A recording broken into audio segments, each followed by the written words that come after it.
Welcome back to Kind of Funny's MCU in Review, where for the very first time, we're doing an MCU rewatch, getting hyped for Shang-Chi and the Legend of the Ten Rings. As always, I'm Tim Geddes, joined by one of the coolest dudes in video games, Greg Miller. Hey, how are you? Fantastic. The big dog, Kevin Coelho. We didn't like MCU reviewing. There's just so many things. You know what? Call it whatever you want to call it. Whatever makes this feel right in your heart, in your mind, in your soul. That's what I want you to refer to this as. Nick Scarpino, the producer/producer. What do you think about that? I think it's great. I think we should call it MCU review, rewatch, relist. We don't know. I don't know. We don't know. No, we don't know. That's Do not, we yeah, know? that's not. It's a brainstorm session. That's not the one we're going to go with, but I appreciate it. Mr. Nitro Rifle, Andy Cortez. How you doing? MCU in review part 2. Sure, that's not bad. That's not bad. It's not bad. Hot Shots part 2. A quick question about how the rules are going to work for this. We're not moving it in the list, right? This is a fantastic question. I have a fantastic answer Thank for you. The original Thank you. idea, there was an idea that we were going to watch every single MCU movie leading into Infinity War. It was all about building that hype, watching alongside with you into that. And as time went on in review has kind of turned into a bunch of different things. It's still at its best is doing that leading into a movie. But other times it's just us going into franchises we either love or hate, depending on if they're Transformers or not. But what we're trying to do here is leading into new MCU movies, because we all love going back and watching this MCU stuff. We're going to be rewatching some of the films to get hyped, get reacquainted with some characters and whatnot. And the reason we're doing this is there are elements of the 10 rings that are featured in Shang-Chi and the Legend of aforesaid 10 rings, aforementioned 10 rings. So that's what we're going to be doing. We are not going to be re-ranking it, but we're going to do all the rest of the in-review stuff. This is more of a retrospective thing of us just looking back, seeing how we feel about this movie with the context of everything that we know now, and just kind of having a good time, doing a good old-fashioned rewatch book club type thing, because this is Kind of Funny's MCU in Review, where each and every week we rank and review 2 different movie franchises. This week we are doing Iron Man 3 to prep for later in the week, Shang-Chi and the Legend of the Ten Rings, that's coming out on Friday. So get hyped about that. And I said this before, but in case you didn't know, Greg Miller will be joining us. We rented out a private theater, so we'll all be watching this movie. We'll be able to do it the proper way, which I'm extremely, extremely excited about. You can get the show on youtube.com/kindoffunny or roosterteeth.com. You can also get it as a podcast. Just search your favorite podcast service for Kind of Funny in Review, and we'll be right there for you. If you want to get the show ad-free, if you want to watch the show live as it's being recorded, you're going to want to go to patreon.com/kindoffunny, just like our Patreon producer Molecule has done. And he will not be hearing the ads that everyone else will for MeUndies, Babbel, and HelloFresh later in the show. But that's so much later. For now, let's talk about it. Iron Man 3. With a runtime of 2 hours and 11 minutes, it makes it the longest Iron Man movie. It was released on May 3rd, 2013, making it the 7th MCU film, the first of Phase 2. It came out almost exactly a year after Avengers 1. Avengers 1 came out May 4th, 2012. This was May 3rd, 2013. Kind of crazy to imagine a time, COVID notwithstanding, that we go an entire year without a single MCU property. But that's just how things were back then. And then it was followed up with Thor: The Dark World in November 8th, 2013, a couple months later. This was the first movie in the Iron Man franchise not to be directed by Jon Favreau, who turned down the offer for this movie in order to direct a movie called Magic Kingdom that was going to kind of be like Night at the Museum for Disneyland, where at night all the rides come alive and stuff. But it never happened. So there's that. Good move, Jon Favreau. He later admitted that not directing. Ding dong. You know what I mean? I know what you mean, Greg. Dog. He later admitted that not directing allowed him to have more fun with his character, Happy Hogan, saying that he was like a proud grandfather who doesn't have to change the nappies but gets to play with the baby. That's I how like you that a say it. lot. Yeah. As we cannot let it get back to John Favreau that Greg called him a ding dong on YouTube. We cannot let it get back to him. Hey, listen, I like John Favreau, all right? Chef, Swingers, great flicks. Obviously, all those Iron Mans. But John Favreau, if you're watching right now, you're a ding-dong for not directing this one, all right? Someone passes you the football. Don't let go of it, sir. I met John Favreau one time at a Comic-Con party, the IGN Comic-Con party. Did you call him a ding-dong? No, I didn't call him a ding dong. I was like, hey, man, it's so cool that you're here. He was in like the VIP section. I was like, let me know if you need anything, because I work with IGN. Like, I was working for IGN at the time. If you need a drink or whatever, let me know. He goes, thanks, man. That's really cool. I appreciate that. And then 9 other people from IGN asked him the exact same thing. And I was like, oh, we just need to leave John Favreau alone. He's just trying to party and everyone's trying to buddy up to him. I'm fucking sick of all these nerds. I'm not going to direct Iron Man 3 to distance myself from them. Your And fault, then the ding-dong alarm went off and Fran walked over. Ding dong, here comes Mirabella. Jesus Christ, that's where wrong we're with at. us? What That's is where wrong we're with at us? on this A beautiful lot of people Tuesday thought we morning. couldn't find the magic in MCU re-review, in review. Jeff D. Epstein didn't Or kill do. himself, but here we are, and we Jesus, found the magic. Why did, why did he pivot? I don't understand. Oh my god! He should stop getting Yes, aggressive. it's gonna happen. I'm ready. He gets too built up, and then he needs to explode, and he reaches in the dark hole. We saw it already. We saw it. Tell us more about the dark hole, Kevin. Oh my deep. God. It's so Underneath black. ding-dong in the dark So hole. impossibly black. Just like, kind of a weird segue, but the director Shane Where are you going Black. with this? Shane Black. Oh, okay. Ah, I was like, all right. where are you going with this? Let's dial this back. An American film director, producer, screenwriter, and actor who has written such films as Lethal Weapon and Lethal Weapon 2, The Monster Squad, The Last Boy Scout, The Last Action Hero, and The Long Kiss Goodnight. As an actor, Black is best known for his role as Rick Hawkins in Predator, 1987. He made his directorial debut with the film Kiss Kiss Bang Bang in 2005, and then went on to write and direct Iron Man 3, The Nice Guys, and The Predator in 2018. Full circle. Full circle. The music was done by Brian Tyler, which means this is the third different composer for the Iron Man franchise. I think this is easily the best Iron Man theme we've had, and it sucks that this is the only movie it's in. And then they're just like, we're just never going to use this shit again. This is before MCU fucking understood what the hell they had. Kevin, you had your hand raised. What's up? No, scratch my head. Cool. This movie had a budget of $200 million. This fucking show, I love you guys so much. See, I went like this. Yeah. Sorry, cool. I didn't, I can make budget up a of two- question. Budget of $200 million and a box office of $1.215 billion, making it the 20th highest grossing movie of all time. Wow. At the time of release, it was the 5th highest grossing movie of all time. So in the last 8 years, there have been 15 movies to outpace it. That is freaking crazy, man. But even then, at the time of release, it was only the 2nd highest grossing film of 2013. So there were 2 out of the 5 highest grossing films of all time came out in 2013. Does anyone want to guess what number 1 was? Titanic.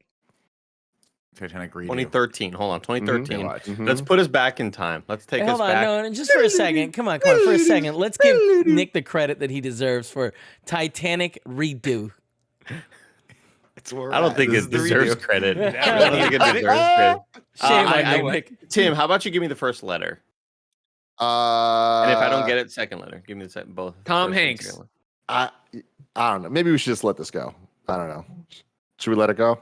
Period Hanks. Frozen! Are you talking Frozen! about Frozen? It's Frozen! Frozen, baby. It is Oh, Frozen. that was the clue. Yeah. It was Frozen. I thought it was somebody had said something bad. He was going to cut it out. Like, Yeah, oh, this joke yeah. going to work. Get ready to No, edit it. no. Put you on the ding dong list with John Favreau and Albert Einstein. You know what I'm saying? Albert I Einstein. huh? invented the world.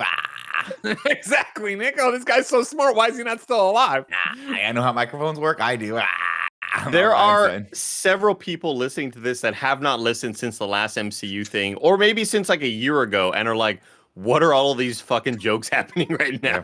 Catch The We me don't best know news, either. ladies and gentlemen, Catch is up. I know what you're always saying. There's too many in jokes that kind of funny. I will let you know these are all fresh new in jokes. You're in on the ground level. Yeah. Andy, make me a Why Isn't Albert Einstein Alive shirt right now. We sell that. There you go. And a whole bunch of new fans are here. They're like, man, I was enjoying listening to that other podcast about beakers and Bunsen burners, but here I am. Listen.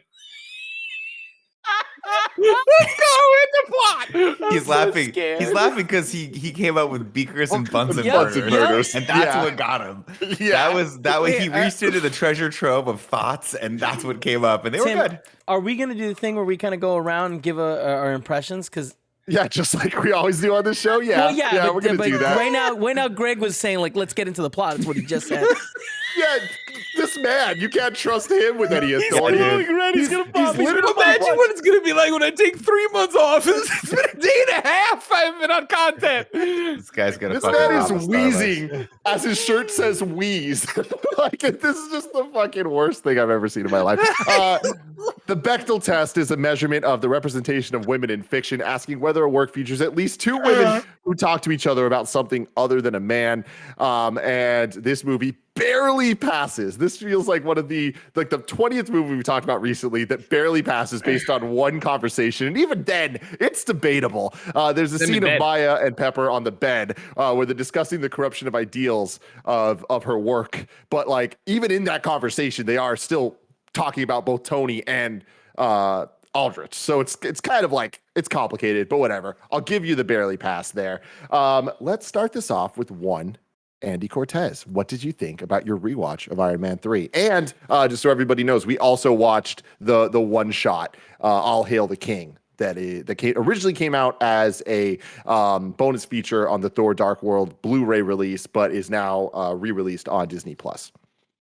All I can say is this is the worst end credit sequence I've ever seen in any movie. God, like we've been so spoiled by all of the cool motion graphics that Marvel always does. We've been spoiled by watching Pixar in review, which always has amazing credit sequences. This one was so bad, and then I saw Shane Black, and I was like, oh yeah, that's right. That's why. This movie's okay. I enjoyed this movie. I think I maybe enjoyed it more this time around. And the humor pretty off and on here and there. Didn't love it. I am just so confused by so many of Don Cheadle's decisions. They call him Cheadleisms. Don Cheadle's. John Cheadleism's decisions. He just does a lot of weird shit and stuff that, like, in the same way when we watched Loki and Owen Wilson's character is like, all right, I'm going to send you back to the void or whatever, Ravonna. And then she just like takes the thing from him and pushes him to the ground. The same thing with Don Cheadle, where he's just kind of useless in this movie. And they just kind of put him in situations where he has to get caught. Like, we got to get him captured. Let's just figure out some way to get him caught. I didn't love a whole lot of those moments. And if we were re-ranking this, I would still put this pretty low on the list. Nick Scarpino. I enjoyed watching this again. You know, I like Shane Black, and I thought this movie was such an interesting kind of outlier for the MCU when it first came out, and I still think that, right? This feels like very much a Shane Black movie. It's Christmas, it's the kid, it's all those quippy back and forths that are mildly inappropriate to be saying to a 12-year-old or whatever how old this kid is. But the kid claps back, and it's all fun. I like those things. I think it's long, and I think that the overarching plot is kind of mid-tier as far as Marvel movies are concerned. But I always like watching a Shane Black buddy cop movie, and that's kind of what this is, and that's exactly what this turns into at the end. So it's fun. I mean, there's it's not much more you can say about it. Are we talking about the short too or no? Yeah, right now. Go for it. All Hail the King, first time watching that. And man, Ben Kingsley is a gem. He is a gem. I thoroughly enjoyed watching that. And Andy, it's your guy Scott McNabb is in this as well. Scott McNabb, our favorite actor from *Halt and Catch Fire*, Scott McNabb. I forgot to mention. Superman, actually. I forgot how to mention how I felt about the short. I thought it was really cool. I was not expecting that level of kind of intricacy, and I didn't expect them to go that deep into the Mandarin's Pass, Trevor, whatever that Slattery or whatever. I thought it was pretty neat, and yeah, just like Nick was mentioning, I thought Ben Kingsley was fantastic. He has so many sort of small nuances in his performance that are just really well acted. Go ahead, Tip. Quick question for you guys: did you stay for the credits? I saw Justin Hammer right at the end. Sam Rockwell, the bad guy from Iron Man 2, is featured in the credits of the All Hail the King short. So make sure you watch the whole thing. Yeah, I by the way, there's like one person who's screaming at their phone right now, being like, "It's Scoot McNairy." I know, I screwed it up, and now I purposely screw it up every single time. He's great. I thought the thing was incredibly well directed. I kind of expected it because I wasn't aware that it was like a DVD extra. I expected it to be more on the level of like an MCU TV show, like a Loki, which historically have kind of hit that certain level of, they're good, but they're still kind of TV quality. And this was like a legit, just felt like a great, like a movie, like a short movie basically, or a shorter version of one of the Marvel movies. This could have been just an incredibly awesome, like extended post-credit sequence that would have blown everyone away. But man, Ben Kingsley is hilarious. He's so perfect as this character. They just need to make a movie with him, another movie with him in this prison where it's like, it's just an interesting jumping off point for him. Maybe we'll see him again in Shang-Chi. Did I say it right? Yeah. Mhm. Shang-Chi. Kevin? So let me just start with a short because I thought I had seen it, and turns out I've only ever seen half of it, so I didn't know that it like breaks them out, and also I missed the post credit scene, so I gotta go check that out. But I was very surprised at how much I enjoyed it, and like the very serious nature that it takes. Yeah, I think I watched till the his trailer ends. So I didn't know that like the way it goes, and it is really cool and a good setup. Crazy how long ago it came out, and like the fact that like we might be touching back to that. As for the movie, I've never loved this movie. It ranks pretty low on my my list. I did, however, get I think a bit more out of the third act, or the first act in this movie, where like kind of seeing him go through all the PTSD and like trying to come to grips with all the insane shit that happened in Avengers. And one thing that actually kind of shocked me was that all my previous viewings, I've always been like, that kid's the worst. I hate him. Look, he's a kid, he still sucks, but I like fucking Tony's an asshole. Like Tony is like full on mean to this kid. And like, it's funny because like every time I've watched it, I've always been like, haha, this is the first time where I've been like, that's not nice to do to like 12-year-old. Like you were just, Listen, and also kids need discipline, Kevin. They need structure. Okay? not like that. Like need good structure. You know what I mean? This kid tried to kill him with a potato gun. Well, this is what this is the level we're starting at right now. Killed him, but the thing is, like, he really bullies the kid out of nowhere, and then at the end gives him like a weapon. He gives him a Mustang too. He hooks him up, dude. The Mustang's pretty cool. And like the working up his shop, that's great. But I mean the like weird pellet thing that like he's like the light the blast button. Yeah, and aiming at your thing. pinata, Well, it's whatever they call non-lethal. Like, I don't think an adult should be telling a child, like, go ahead and use this. Don't worry, it's non-lethal. Listen, this kid wise beyond his years, as they say. He's Remember when gonna a young Greg cripple Miller someone showed up? potentially. A young Greg Miller showed up, 5'9", 5'10", 15 years old, and just wearing his dad's suit. That's the kind of kid we're dealing with here, right? Yeah, We're not dealing 100%. with a young Nick Scarpino who's just fascinated by how they get the filling into the Twinkie. I just never understood. Finally, Andy, 5 years after eating Twinkies, turn it over. I'm like, oh, they just poke it into the bottom of it. And you believe 5 years that? after I don't. eating You it. believe that, Nick? Is that a conspiracy? Is it a twink conspiracy? They start We'll with a talk cream. about it The later. foam grows around it. That's what I always thought. I had Kevin. Twinkies yesterday from the gas station. They were really good. As usual, I had Okay, that normal thought of like, why don't I eat Twinkies every day? These are delicious. Usually I had the normal thought. It's funny. Like, I get it. I get exactly what you're saying, Greg. You forget about it, right? You take it for granted. This is something you ate as a kid a lot. You don't think about it. Then you have 2 Twinkies in the car, scarf them down on the way to Home Depot. You're like, holy shit, wait a second. This That's gives me our my life secret, all Greg. the That's our time. secret. It could be. I ate a chocolate chip cookie for breakfast the other day, and I was like, "This is a terrible idea," and I felt like shit the rest You of had the the day. shirt. Wow, you're a coward. Your body's not used to it. I had 3 maple cookies right before this show. I'm feeling great. Look at me right now. You look great. 2 was enough. You didn't have to correct yourself and say 3. And maple be honest. cookies are big, everybody. If you haven't Fuck had yeah, a they are. maple cookie ever. Greg Miller, what'd you think of Iron Man 3? I still really enjoy Iron Man 3. It's one of those, when we had done the last in review, must have been my second time seeing it, and then since then me and Jen have done another rewatch, and so this is like 4th or 5th time we'll say right now getting into it. And I do think that the more I watch it, the more it does.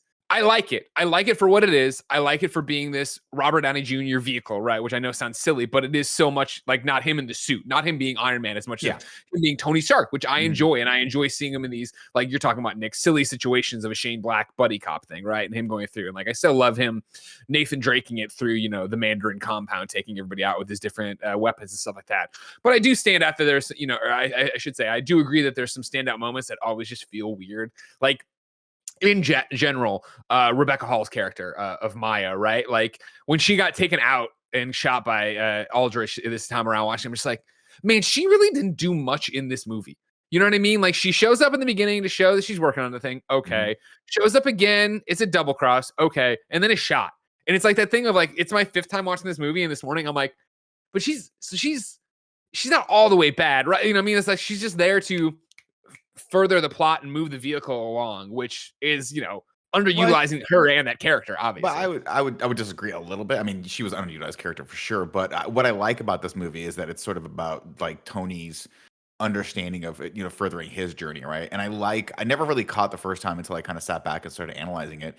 The idea of creating your own demons and the idea of where he's at mentally with this, and seeing that get super corrupted through Maya Hansen, and seeing what that could have been if he had continued down his path, which is that I love that thing where he's like, you start with the science and you just and then Egos. compromises start happening, you make mistakes, and then suddenly you turn around one day and you're doing everything for the wrong reasons, and you created all these demons, and those all caught up with her. I actually think that, like I think Kevin talked about it earlier, where he liked the first act. I like the second act of this movie better. I like that self-discovery, and I like seeing himself through this kid who's just unabashedly fucking with him the entire time of his and having to deal with all this post-traumatic stress that he's got. Like I thought all that stuff was really cool. Where the movie sort of falls apart for me is just sort of the third act where Aldrich Killian turns into it's just not a very it's not it's fine. He's just kind of vanilla at the end of it as far as a bad guy is concerned. But him getting ejected out of the suits and stuff is pretty cool. Sorry, Greg, to interrupt you. No, I mean, that's my thing is I enjoyed the movie. I enjoyed myself last night. Last night was a not traditional moment, but I guess, with a rewatch and not, how we're all doing this, it was one of those things of like, all right, cool. I'm going to play some games. Oh, wait, homework. All right, cool. Let's watch Iron Man 3 and sitting down and then laughing and enjoying it. And I think, again, it's a specific movie. I love that about this phase that, we started getting weird movies or specific movies that didn't necessarily feel like they needed to be what Iron Man 2 was, which I didn't like, right? Like, and I like Sam Rockwell, and obviously there's pieces, but Iron Man 2 was just like, it's a superhero movie. Whereas this is something different, and this is more introspective, and it does give us like a nice glimpses at Tony, and I enjoy seeing that. I enjoy seeing him do it. I think they're, fun stuff all over. Nick, was I the only person that about halfway through this was like, man, I'm gonna miss Robert Downey Jr. in this role? He's so that every time totally, right? Yeah, he's so absolutely fun to watch for 3 hours. Yeah, that's my thing is every time I watch this movie, I enjoy it more than I did the first time. I remember seeing it in theaters, and there was that kind of feeling, it being the first movie after Avengers, that was like, I liked a lot of elements of this, but it really kind of felt like nothing compared to, wanting to see this story progress. But now that we are, 8 years later and, 3,000 movies later, it's like we've seen all that stuff. So to be able to go back and kind of get this smaller moment, I actually really enjoy, and being able to spend more time with Tony Stark and the differences between Iron Man and Tony Stark, all that stuff. I think there's so many elements that work in this. And we always talk about kind of the episodic nature of these movies and now TV shows and how they all fit together. And I think this is a perfect example of a episode of TV version of what movies can be. And I think that it works that way because this is one of the few sequels in the MCU that isn't a team up movie, that isn't focusing on like, okay, cool, it's going to be Peter Parker and Iron Man, or it's going to be Black Widow and Captain America or whatever. It's like,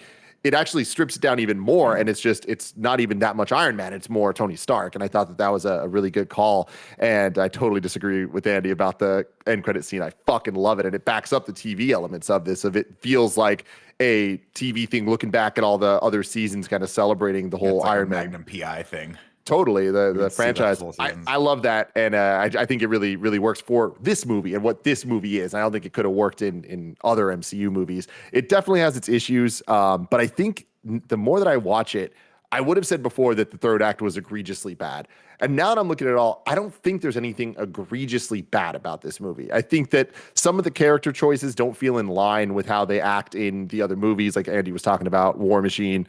There's some weird calls that they made with that. And even the end of the Tony Stark, like giving up his armor and all that stuff, like you can write your way around that and talk about it in different ways and like what he actually meant and all that stuff. But I just feel like not even talking about just the end, like choices that are made, the way Tony Stark acts in certain ways, I feel like isn't backed up by previous or later movies. It kind of just works best in this movie, but I think it works great in this movie. So with that, I think that my least favorite thing is Pepper fighting at the end. Like, I don't think that it's built up correctly or earned, but the Iron Legion fight is really cool. I think that the Air Force One action scene is one of the most underrated, like not talked about action set pieces in the entire MCU. And I think it's because it's in this movie that people seem to really have a chip on their shoulder about. And I don't really understand why, unless you just don't vibe with the Mandarin twist. And I loved the Mandarin twist. I love Ben Kingsley and him being an actor and all that stuff. And I think that this movie does way more right than it does wrong, even though it does a couple things questionable. That scene with him where Taggart comes in and like knocks Tony out, and he's like, "All right, what'd you tell him?" And Ben King is like, "Nothing. I didn't tell him anything." He's like, "Really?" He's like, "No." After having just told him the entire plot of what was going on, like obviously, oh god, dude, so good. That fucking turn is so good. And his voice he uses, and then for them to back that up in the one shot, like just real quick, my thoughts on the one shot, I thought it was fucking brilliant. I love that in such a short time, they can kind of reintroduce us to characters we're familiar with. And we're talking about the lowest of low tier with Trevor Slattery, right? But like giving us more of him in a way that's interesting, them going the extra mile of like shooting all that footage of his old TV show and all that stuff. It fleshes out the MCU so much more as like the fun elements of it. But on top of that, we get a dope action scene. I didn't expect to get a dope action scene out of this damn short, but it was really cool. And I love these one shots, and there's more of them too. You can find on Disney Plus. You have to dig a little bit more, but there's a Agent Carter one that's available. That's cool. That originally came with Iron Man 2, I want to say. So if you have to go into like the extended features or whatever of Iron Man 2, but you can find it. What about the Mickey Rourke short? Is there one of those? I have one. There's not one of those. There's one dealing with Thor, with Colt, like the Fury's big week, and like the Agent Coulson stuff that we kind of got in What If last week. There's like a short that deals with elements of that. But anyways, you can dig for them and find them. I just love the idea that Disney Plus is promoting these. There's like a fancy logo now that says Marvel One Shot. Man. So I'm hoping that we get more of these. So they're probably so expensive to make, though. I mean, like, did you see the credits on this? I think they can afford them. Yeah, I know, but like compared to what the revenue they're getting out of like subscriptions for their TV shows, I wouldn't be surprised if we don't get too many more of these. I mean, look at watch the end credits, like the end credits of a freaking major it's huge. Yeah, it's wild. But also, Andy, just to shout out the end credit sequence for All Hail the King. I love that motion graphics, all the stuff with the rings and all that shit. I was like, this is super cool. It was done by I think a studio called the Scarlet Letters, which I saw. That sounds even cooler. That sounds even cooler. Yeah, the Ben Kingsley twist was something that I think annoyed me a lot more the first time around. And then after a couple of rewatches since then, I am significantly less annoyed by it. And I think I had the expectation of something much bigger and grander the first time around. And that's why I was a bit more annoyed with it. But this time around, I don't know. I feel like it doesn't really, I don't think it, in my opinion, no longer makes the movie lesser because of it. I actually kind of think it's neat now because I like seeing Ben Kingsley sort of explore that role a bit more. I think just he's so interesting with his line delivery. What I think is interesting about it is, again, it's something Tim hit on, right? Of like watching the movie back then versus now, I think. Where I think now, the fact that even when they did that and there was an audience that was angry that the Mandarin wasn't treated correctly, right? They said like, oh, we're planning to get back to it. And it was that like, all right, fucking, are you really trying to get back to it, right? And then to have Shang-Chi now all the way here in 2021 doing it, I think there's more leeway for it. I liked it back then because I didn't have a connection to the Mandarin or anything like that. Yeah, I like it throughout. The one shot I'm excited to get more of. I think Ben Kingsley is so good at this role. But then it also goes the same way for time. Yeah, he's cracking beers. But then it also goes the same way, right? I think with Tony, where I remember, Iron Man 3 watching in theaters and not enjoying it as much, because I think, to Tim's point, right, it had been a year since the last Marvel movie, right? I was excited for a Marvel movie and excited to see the faceplate and the, you know, blasters and the repulsors and all this stuff, and, you know, Unibeam. But then, you know, you didn't get that, and it was like, oh, okay, well, this is a weird movie to get that way. We hadn't had that expectation yet that Marvel movies could kind of be anything, and so then to get here right and have dozens of films since or whatever, I think it's a different bar to be held to. So with that, two cool things. I mean, one thing to understand is that one shot came out that year, right? Like the one shot was a direct response to the reaction to the Mandarin not being the real Mandarin. So like they set that up to be like, no, look, it's out there. The real Mandarin's out there somewhere, which I thought was really cool. Like that's 2013, you know? And then another it's cool a traditional thing, right? Of it, like it's buried on a DVD extra. Oh yeah, totally, so it's totally. Like, all right. Yeah, I'm just saying it's cool that they even then canonically made that choice, and even though people would know, it's like they were taking the reception, they understood where they messed up or whatever. But another cool thing that I just learned actually is that the post-credit scene was going to be totally different in this. Kevin Feige did an interview recently where he was being asked what are things that they've never talked about in the past that almost happened but didn't. And one of the things, the post-credit scene was originally meant to have Tony Stark blasting off into space, and there was going to be like a quick cameo to set up Guardians of the Galaxy. And like there was a comic line where Iron Man and Guardians at that time period were together. Yeah. So it kind of made sense, but it was scrapped because Robert Downey Jr. Wasn't confirmed to continue the role in the future. Interesting. So it's like they had a whole bunch of shit. So then they ended up going with the Bruce Banner thing instead. But yeah, it's pretty cool. Like I'm happy they didn't do that. I like where it ended up going instead, but what could have been? What if, everybody? What if? Before we get to the plot though, let me tell you about our sponsors. This episode is brought to you by Babbel. When you're traveling to a destination where you don't know the language, it can be challenging to accomplish even the simplest of tasks. Tell me that isn't true. You know, there's one time I remember I was in Bali and I was very overwhelmed, not understanding what was going on, and that could have easily been solved if I had Babbel in my life back then. Thankfully, there's Babbel, the #1 selling language learning app. Babbel is a travel essential. Greg Miller's been learning a little French here and there so he can better communicate with one Geneviève Saint-Onge Miller. You know what I'm talking about? Babbel's 15-minute lessons make it the perfect way to learn a new language on the go. Other language learning apps use AI for their lesson plans, but Babbel lessons were created by over 100 language experts. Pretty cool. Right now, when you purchase a 3-month Babbel subscription, you'll get an additional 3 months for free. So that's 6 months for the price of 3. Just go to babbel.com and use promo code MORNING. That's BABBEL.com, code MORNING.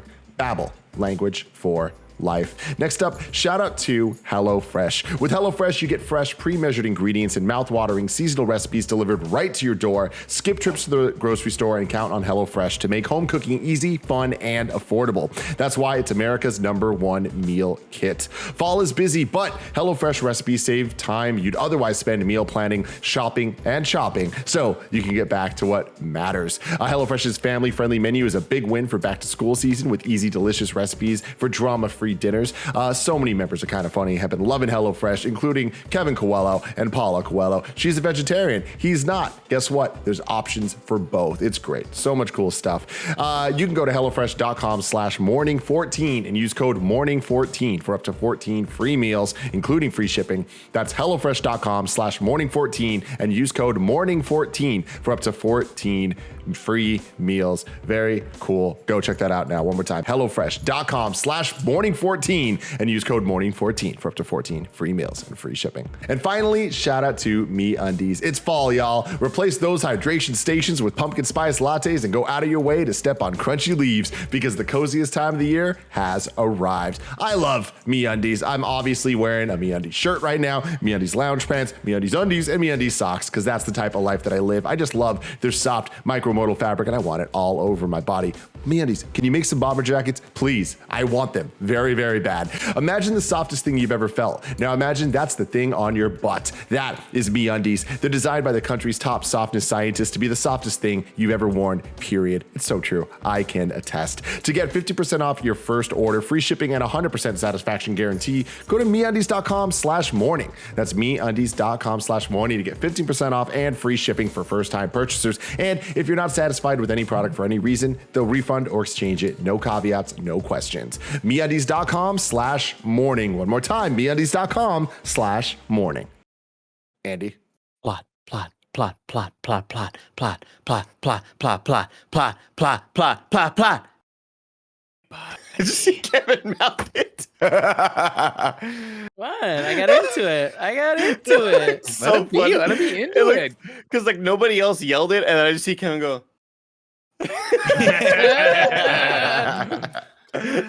Oh, ladies and Where you gentlemen. at? What's up? The Can't great. yell? I'm not doing the plot. Greg I'm the can plot. yell. Yeah, but Oh. I figure he would still yell at Yeah, me. I mean, No, that's it's- not Well, my I job. mean, That's not Andy, my know your job. role. let's- Shut your I mouth. like sorry, to see everyone. Nick drop the baton and fuck it up. Let's- Remember No, the I mean, number let's- one in review plot person is. It's me. Let's Greg Miller. unpack this for a second because we all know that when Nick does the plot, that's not the plot song when Nick does the plot. Andy, would you Yeah, please so do Andy dropped the ball. No, No, that's I don't just the think- I don't- MCU plot song. That's I don't the think MCU Andy plot dropped the song. ball. I think that I dropped the ball in not telling Andy that I was doing the plot, and so he didn't do the Randy Newman plot song. But Andy, please do the Randy Newman plot song from Pixar in review, and I Okay. will gladly take over the plot. Frank. Okay, you're right. Yeah. Please tell us the story. Yeah, Nick, tell us the story.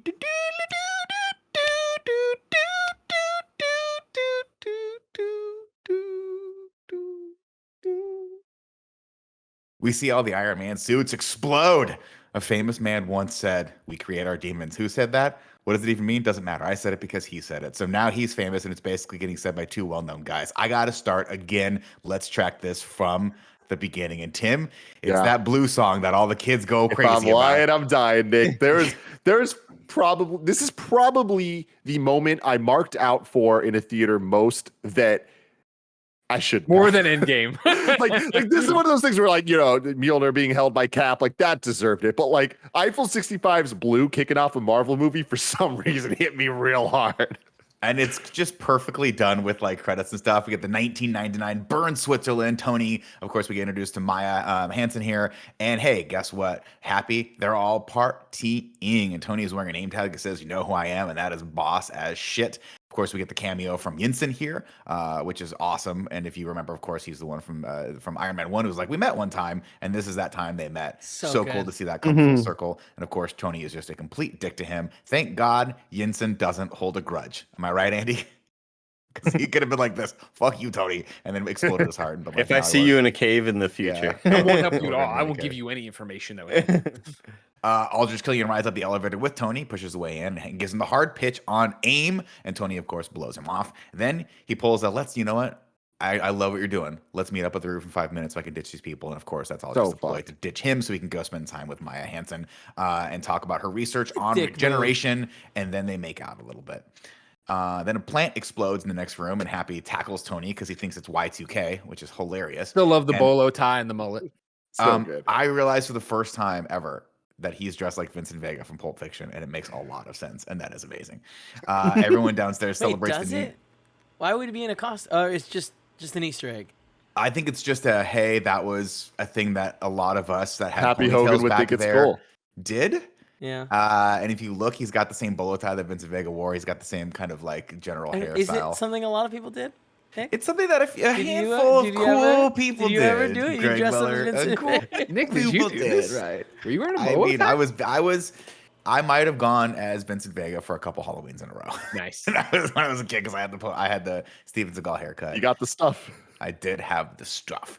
Of course, let's see. Everyone downstairs celebrates the ringing in the new year while Killian freezes his ass up upstairs, and a grudge is formed. So sad. Skip forward. I think I love that imagery too. I love him just like freezing, and you just see it in his face where it's like Yeah. resolve. The desperation, cut as he says. where it pans up from, I think it was the elevator or something, and reveals him standing there in the cold is just a really like well shot, isolating shot. Very cool. Very I cool. love it, Second yeah. best performance of Aldrin Killiach of all time. Second Thank- only to Thank you. Greg Miller in Marvel's Avengers, Marvel's superheroes. Lego already. Marvel's Avengers. don't Yeah, worry yeah, about it. exactly. There's a lot of emoting happening there too.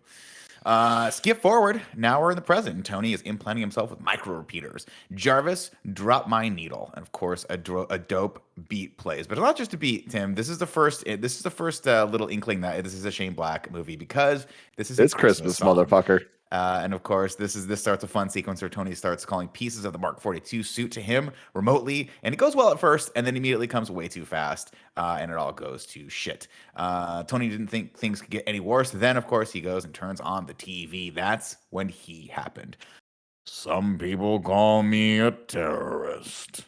I consider okay. myself You're doing really good, Nick. It's really good. Yeah. Meet Damn. Now, I'm going to tell you guys something right now, Andy. You know that I am expert at doing these plots, and I write them down because, unlike Greg Miller, I don't have that mental state to be able to do this. How many times do you think I accidentally typed The Mandalorian instead of The Mandarin? I'm gonna guess no less than 7. Okay, so this is number 1. Meet the Mandalorian. He's a bounty hunter from Mandalore, and he may or may not have died in a Sarlacc pit 40 years ago to this day. JK, it's the Mandarin, Nick. Is what I wrote in here. Mandarin, spelled it out phonetically. And he's waging war against America and President Ellis, who you'll all remember, of course, as being Death from Bill and Ted's Bogus Journey. So that's how we're going to refer to him from now on. Great. For me, it's always Shawshank Redemption. Oh, yeah, he wasn't Shawshank. Well, there's 3 touchdowns. There's that, there's Bill and Ted's, and then, of course, there's Die Hard 2, where he fights. The first time we see him, he's doing a fucking Kempo and then the nude. He's doing like Kung Fu in the nude, which is hilarious. You're like, I didn't need to see his butt, or did I, Kev?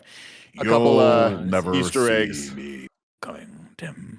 Some Easter eggs around this part. During the flashback party scene, Tony's wearing a name tag that says, "You know who I am." That was Robert Downey Jr.'s Twitter bio for a long time. That was just like a fun thing. I also just thought it was funny in general. Awesome. And this scene Nick's talking about here, the ring on the Mandarin's right pinky is the same one that Raza wore in Iron Man 1. Raza being one of the terrorist guys in the 10-ring cell. And then in Iron Man 2008, the background flag behind Tony when he's first filmed for Ransom is the same logo and stuff that we see here with all this stuff. That's super cool. Yeah. President Ellis, of course, has responded to the Mandarin's threats by launching, or rather rebranding, War Machine into Iron Patriot, which is a reskinned look, kind of like Captain America, and I think it's super cool looking. Rhodey, of course, and Tony meet up for lunch at an Applebee's, and Tony offers to help, but when a kid asks for his autograph, he has a massive anxiety attack, and the kid leans in and asks him, "How did you get out of the wormhole?" And of course, I think in my brain, I'm like, Tony's just like hallucinated. Yeah, that, right? he made That's in that his up, head. yeah. But Broke that the kid crayon. is freaky. I broke the and crayon. I wouldn't take any chances. I'd have that kid and his whole family killed. Jesus Nick Christ. Scarpino, let me ask you something Yeah. that I will be shocked if you know the answer to, but the answer is going to surprise you. Who is most famously the Iron Patriot in the comics, donning that armor? Oh, who is most famously the Iron Patriot? I'm gonna go with Jason Reitman, who is Ivan Reitman's kid, who of course cameoed in Ghostbusters too. Of course. The answer is actually Norman Osborn. Oh, that's cool. Yeah. You're close, Nick. You're close. Real cool storylines there. that Does his may or may name not ever be in the change back movies one day. to, like in Civil War? Is he still Iron Patriot, or I think it's is War he? Machine after that, right? They call him War Machine again. Don Cheadle? Yes. Yeah, he goes by War Yeah, Machine he goes later, back to but- War Machine after this movie. Yeah, but we see him in the Iron Patriot armor in the final Endgame battle. Of course, moving right along, he has an anxiety attack. He has to go outside. Do we? Oh, Is that that's after cool. he gets When he Hulk gets, like, pulls him crushed? up, or sorry, Giant Man pulls him up. Yeah, he jumps out and he's in the Iron Patriot armor. I always assumed he just fixed the armor. I never actually caught that. That's cool. Thanks, Of Tim. course, when Tony heads outside to get a breath of fresh air, he runs. I love this part. I think this is one of the coolest parts of the movies. Walks out, and next to all the motorcycles is parked his suit, and it's just Fucking open. cool. Yeah. And it's just dope that he can just leave it open for people to look at because they can't. It's all, of course, we're gonna learn coded to him. No one can touch it anyway. So What do you do if jumps right in. people fucks with it though? How extreme is the security on it? I bet you people piss in it all the time. You know what I mean? Yeah. Because it's I made would to handle s- that. It's got a I little would for urinal sure. there. The thing that I would worry about though is, of course, the kids' sticky hand problem. Right? Is that kids want to touch everything and they always have sticky hands. So the worst thing you want to do is you get in that suit and you get a little chafing around, like, I don't know, like the butt area or something, because some kid was like right, and that's at their level. That's why I'm saying butt level, because kids are always at butt level, and they're always just touching, and then all of a sudden you're like, what is this, a rash, or is it raspberry fucking filling from some donut that some mom gave their kid? A little headcanon here. I always assumed that it is in a closed state, kind of in like a landing post, chilling there. And because it can like detect where he's at, once he approaches it, it like stands up and opens up for him. That's what I always assumed. There's zero, proof of that, but that's No. just But That's you what my did headcanon introduce made the up. term headcanon into my lexicon now, and I will forever be in your debt. Ever since you mentioned Sticky Kid's hands and the suit, I've realized we've never seen the suit get washed. We've never seen any sort of cleaning of any of the suits. I have We have seen it get peed in. Remember? seen it get one? He peed in it in one of the movies where he's like, That's "Hold on right, a second," That's right. and he's like, No, "There yeah. it is." No, but I'm just imagining like him kind of like, or either the robots kind of like glossing the part of the suit or like, oh, we got a little dirt from this one mission or whatever. Like you never see that process of it. I feel like You he has one of the Duns do it. Yeah. Greg Miller. Go ahead, Greg. I just wanted on the record here. I'm watching Endgame 2 hours and 18 minutes in when this Rhodey suit comes out. Like I'm justified in not knowing this is the Iron Patriot suit because it's not the one. But It's got no star. No, you're not wrong. This isn't me coming down on you, Tim. I'm just saying there's no star on it, but there is red accents, blue, and it's the whole thing's got a filter over it. I just want to put that. Never out there, doubt right? Tim. If Yeah. you're like me, you pulled the car Or over. it's more How did I clear. fucking miss this? Oh wait, no, it's not that obvious. All right. I just assume Tim's right and I'm wrong. Oh no, I never. No, this wasn't that Tim was wrong. This isn't. I'm not picking a fight with Timothy Geddes. I'm picking a fight. I'm picking with a fight Kevin with Tim Feige. for you. All right. I just Kevin want to say I agree with Greg. I think Tim's wrong too. There you go. Over at Andy, Stark where do you Industries- fall on this? I'm on the fence. I'm on the fence. I need more info. I need more data. I got to do some more research first. Over at Stark Industries, Pepper is running the show now. She has a meeting on the books, of course, with Aldrich Killian, who has had, I mean, I'll be honest with you, the best glow up of all. He's looking good now. And shout out to Guy Pearce for his just amazing, like, kind of slicked back, I would say frosted hair, but not really. Maybe that's his natural hair color. I don't know. Some guys are lucky. Killian pitches Pepper, of course, on Extremis, which harnesses people's biological potential and plugs it into an empty RAM slot in their brain, which tells their mind, or rather their entire DNA, in fact, to redesign itself and upgrade itself. Happy calls Tony to update him on the situation. He's not happy with his Aldrich guy at all, and he and his man Tagger is shifty as shit. And Tony is completely, of course, checked out. He's too busy running with the Avengers to care about the day-to-days of Stark Industry, but reality is having a massive anxiety and all this problem. Greg Miller, kind of funny. Yeah, while we're here, Tim, you're the man who knows all the facts about the stuff, and that's the facts. The question I have for you is, do you know, was Val Kilmer ever like eyed for this role? Like Shane Black, Kiss Kiss Bang Bang, Robert Downey Jr., Val Kilmer, right? Guy Pearce is fantastic in this role, don't get me wrong, but so often I was like, man, he looks a lot like Val Kilmer. And granted, he's always gotten that in his career, but I was just wondering if that was something that was ever he was approached or anything like that. I didn't see anything about that. Thank you very much. Kevin, back to you. Thank you for asking, Greg. Thank you for returning to me. Nick, if you will continue with the plot. Holy shit! Hold on. Hold on. Oh. Excuse me, Nick. Wait, hold. Tim, please go ahead. Hold on. This We have a breaking article- moment. We have a breaking yeah, moment. We do. The plan wasn't always to go with this for Iron Man 3. Let me control that. Shane Black wanted Val Kilmer to play not this character, but Al McKenzie, a lesser-known S.H.I.E.L.D. agent in Iron Man 3. So that didn't happen. But Greg, intuition. You had something hat. there. A little tip of the hat. That's When the I plot, smell Nick. Shane Black and Robert Downey Jr. getting into some kind of Fox Den together, I assume Val Kilmer is going to come sniffing around. I don't know why I feel like this is something we mentioned on the first time we reviewed this. I feel like I'm getting kind of like this weird deja vu. This I should have feels said that totally at the top. Everybody, we know. We're probably going to repeat things. More than that, we're probably going to hear things and be surprised. Like, and everyone's whoa. going to be like, you already knew that. It's like, yeah, things come and go. You know what I mean? But like for fun, clip them all out and then tweet it to us. Yeah, that'd be fun. Nah, I'm good. Do me a favor, clip them on, send them to Joey Noel. Just no contact. She'll love that. She'll love that. Pepper, of course, realizes that Ames' research could be easily weaponized, so she turns Aldrich down. And you know what? He takes it in stride. He says, you know what? That's okay. Like my old Poppy used to say, failure is the fog through which we glimpse triumph. And she's like, I don't know what that means. He goes, I don't even think my dad was an idiot. But then he's like, whatever French people say to say bye to each other. And then he leaves. Of course, Happy's still, I mean, and she's kind of taken by him a little bit. But Happy's not. Happy's still very suspicious of this. So he takes a picture of Aldrich's guy's license plate so that he can do some further investigating. Pepper comes home to a massive rabbit outside, and we feel like this is a big personification of Tony overcompensating for all the stuff he's going through, which Pepper, of course, immediately knows because she's like, what the fuck? It's way too big. What's going on? But of course, when she comes in, she finds Tony in a suit, or so she thinks. She's very annoyed by it, but in reality, Tony is still, he can't even come out of his workshop to greet her. He has to send one of his suits up, which is very much to her dismay. She gets cross with him, and he comes clean. He says, listen.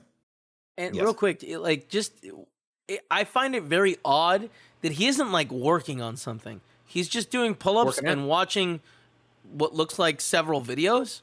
You know, kind of rude. Yeah, Very rude. It's very rude, Like, Kevin. I wish he was like designing a suit or something that would make more sense of him in that moment. I feel like total lost opportunity with the way they handle that.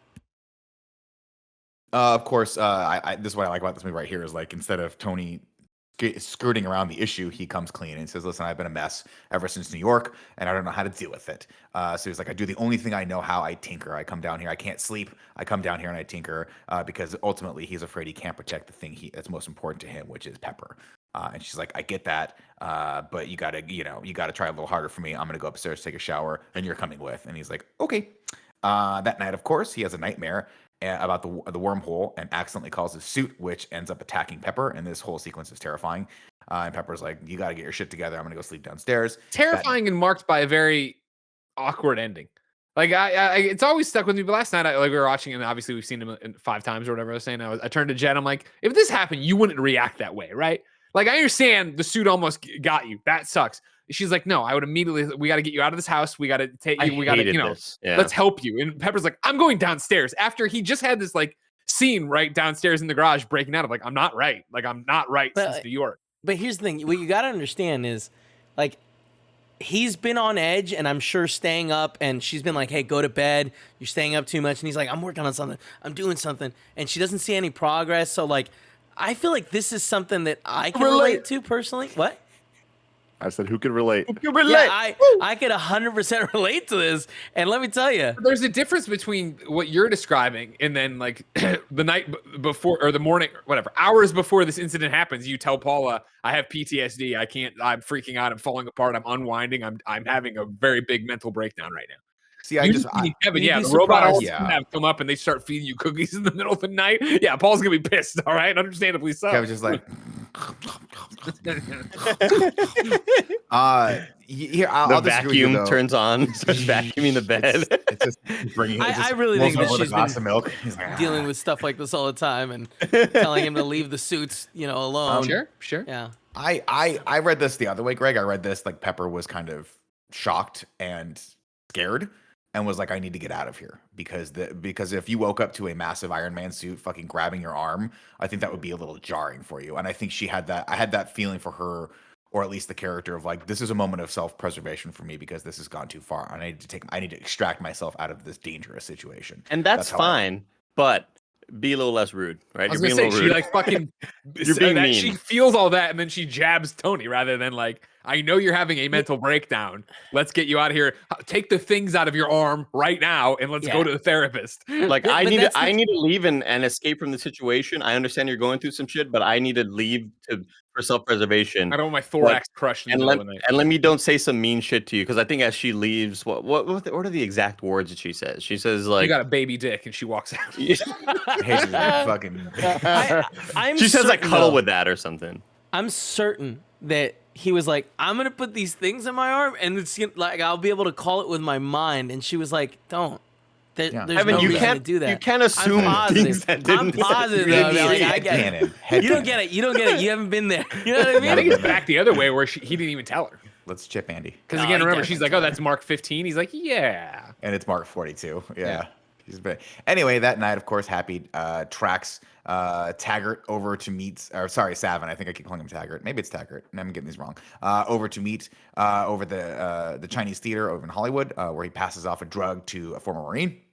Happy gets into it with the guy, but his body seems to be regenerating. And then the action, of course, is interrupted when the Marine explodes, putting Happy down for the count. The last thing he sees is, I'm going to say, I think the character's name is Savin. He's like the mini boss crawling out of the fire, and he regenerates as he walks away. And Happy kind of takes his last kind of moment of consciousness to point over to something, but we don't quite know what. That night on the news, the Mandarin takes responsibility for the attack at the Chinese theater. The following morning, Tony visits Happy in the hospital, and when the nurse is like, should I turn the TV off? I was like, no, put on Downton Abbey for him. It's his favorite show. And then we get, of course, that payoff for that joke a little bit later. When he walks out of the hospital, of course, he's mobbed by the press. And one of the reporters asks, hey, Tony, when is somebody just going to kill this guy? So I'd be like, you're a member of the Associated Press. He's just a dude with a cell phone. He's not a reporter. Like, where did you go to school? What crackpot university trained you? Was it Mizzou? Wow. Clearly Great. not. Clearly not journalists. Exactly. Anyway, this guy's some member of the fucking paparazzi who's trying to sell us to TMZ. And he's like, when is this guy? When is someone's gonna kill this guy, Tony? Of course, Tony takes this, and this is the push he needed to deliver a personal message to the Mandalorian. I know you're a coward, so I decided you just died, pal. I'm gonna come get the body. There's no politics here. It's just good old fashioned revenge. There's no Pentagon. It's just you and me. And on the off chance you're a man, here's my address. 1080 or 10880 Malibu Point 908. He gives him the zip code 90265. Like the guy couldn't look it up. I'll leave the door unlocked. And then of course Tony goes to work that night with Jarvis and recreates the crime scene of the last bombing. And he remarks, First off, I love having Jarvis back. Like this is one of the things that the rewatch just like gives you so much, because like you forget that there was a time that Tony's armor didn't just magically appear around him, you know, like from the nanotech stuff, and then Jarvis wasn't Vision. Like it's so cool. I love it. To me, it was so weird to be like, oh shit, look at Vision being imprisoned in there, you know? He must hate Tony Stark. I also do love how they, when we get that moment of, I already forgot her name, walking up to the door and him having that freak out moment. What the fuck? I thought security. What's up with security? Aren't we supposed to be in a full lockdown right now? Like, I love that moment of kind of like all of this place is like we're under threat right now. There could be terrorists on the way. What are we doing, Jarvis? And then Jarvis is. It's just also like, the ridiculous thing loud, of, bro. like, it's such a reveal of what Tony Stark's address is. Like, not everyone in the world would know exactly where the fuck Tony Stark lives. yeah, I know that's Iron funny, Man's but flying out. There'd be paparazzi around him all the time. But when you think about like the invite, right? I love that line too. He's like, I thought we were supposed to be on lockdown. I gave a terrorist my home address. Basically being like, I invited a terrorist over to come fuck with me. Like we gotta be a little bit more. Of course, this is the part where he figures out that Happy's used his last little bit of energy to point to the dog tags. When he like spots Mr. that, he Burns. sees the name Taggart. And he cross-references heat signatures similar to the bombs. It finds a soldier who blew up in Tennessee. So he's like, "Cool, let's chart a flight path there." And then, of course, is where Maya rings the doorbell. Tony pretends, of course, at first he doesn't know Maya. When Papa comes down, Pepper comes down. She's like, "Who are you?" Papa. Pepper comes down. She's John like, "Who are Popper you?" comes down, blowing on the harmonica. Tony's like, "He's Wait, sorry, Nick, go back there a second. You said that why did they chart the course to Tennessee? because they said this is the heat signature for the bomb, and he's like pull up similar heat signatures over the last like 2 years that you could find. One of them was Tennessee, and it just so happened that it involved a Marine's death. And so he thought, dog tags, another Marine. There's got to be a connection here. So let's go investigate that. I somehow totally missed that, and then later when he ends up in Tennessee, it felt extremely random. So that No, I'm it's happy. because the last thing he told Jarvis to do before all this shit went down was chart a flight course. Jarvis is like, "I'll charting a flighting course, sir." And then of course he gets all fucked up in the Mark 42 suit. Cool. And that's the last certain thing he remembers. That's why Tony ends up there. Yeah. Which is, I think that works. Of course, Tony pretends not to know Maya, but when Pepper asks who he is, he goes, "Let's talk to Maya Hansen. We're old friends. We go way back." And she goes, "Oh, you're just messing with me. Always, always Tony." Maya sees. And then we get a great beat here, where Pepper and Tony start arguing, and Pepper's like, "We gotta go, we gotta get." And this is the part where she's like, "We need to get the fuck out of this place, this house." And Maya's like, "Hey," she sees the news coverage. She's like, "Should we be concerned about this?" And there's just a missile coming toward them, and it hits them approximately 3 seconds later, and explodes everything. Which it's funny because it wouldn't make sense for the movie. They had to like edit it because like news is always like 30 seconds delayed. Oh yeah. Yeah, so it's like one of those things It's that like not a the live missile's like signal. There would be a right delay. outside. Yeah. Yeah.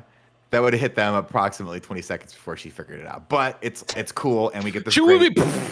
Yeah. We get the sequence, of course, with Tony thinks fast, and he orders the Mark 42 armor to surround Pepper to protect her. Maya's knocked out in the blast. The roof caves in, and Pepper comes to save Tony's butt. She goes, "I got you." And Tony says, "I got you first."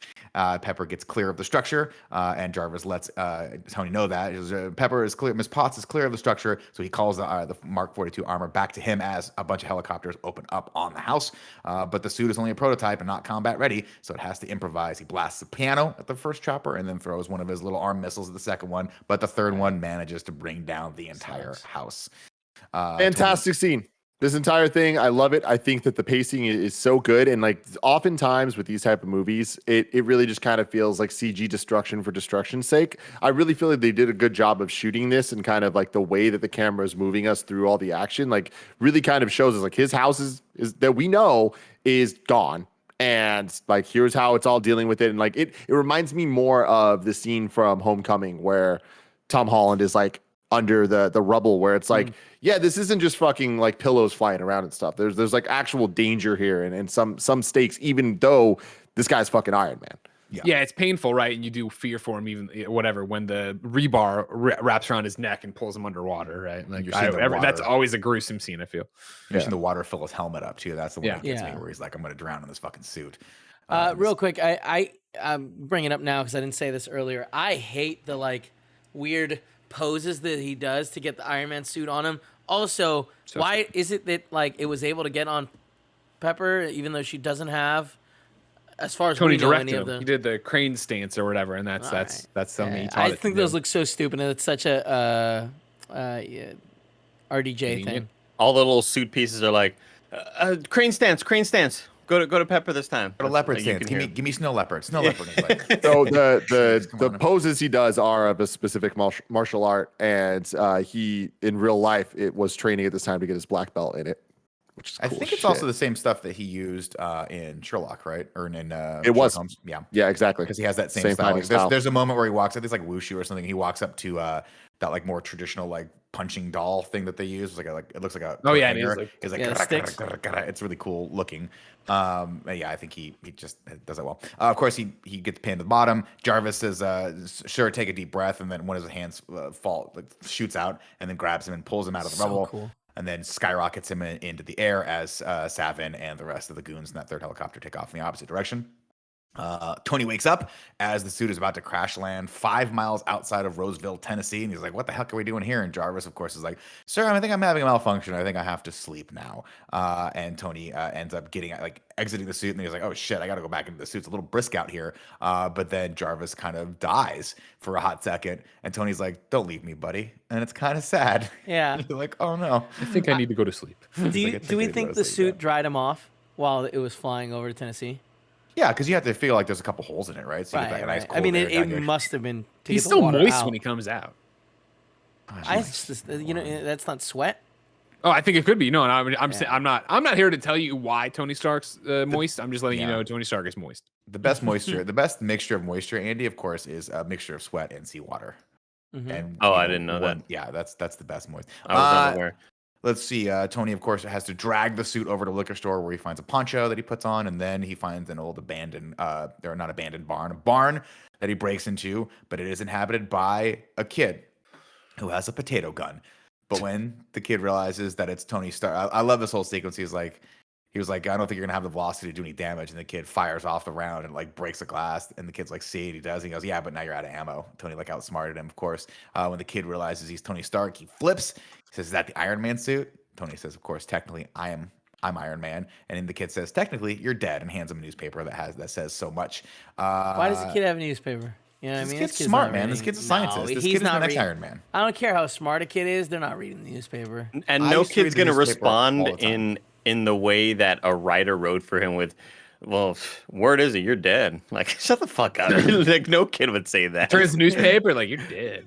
You don't think a young 7'4" Greg Miller would have done this? He would have pulled this shit off. I like how he gets taller as he gets younger. I think I get shorter as I get older. But anyway, it doesn't matter. He goes, hey, who's home? And the kid goes, well, mom already left for the diner and dad went to 7-Eleven to get scratchers. And I guess he won because that was 6 years ago. And Tony doesn't miss a beat. He goes, which happens? Dads leave. No need to be a pussy about it.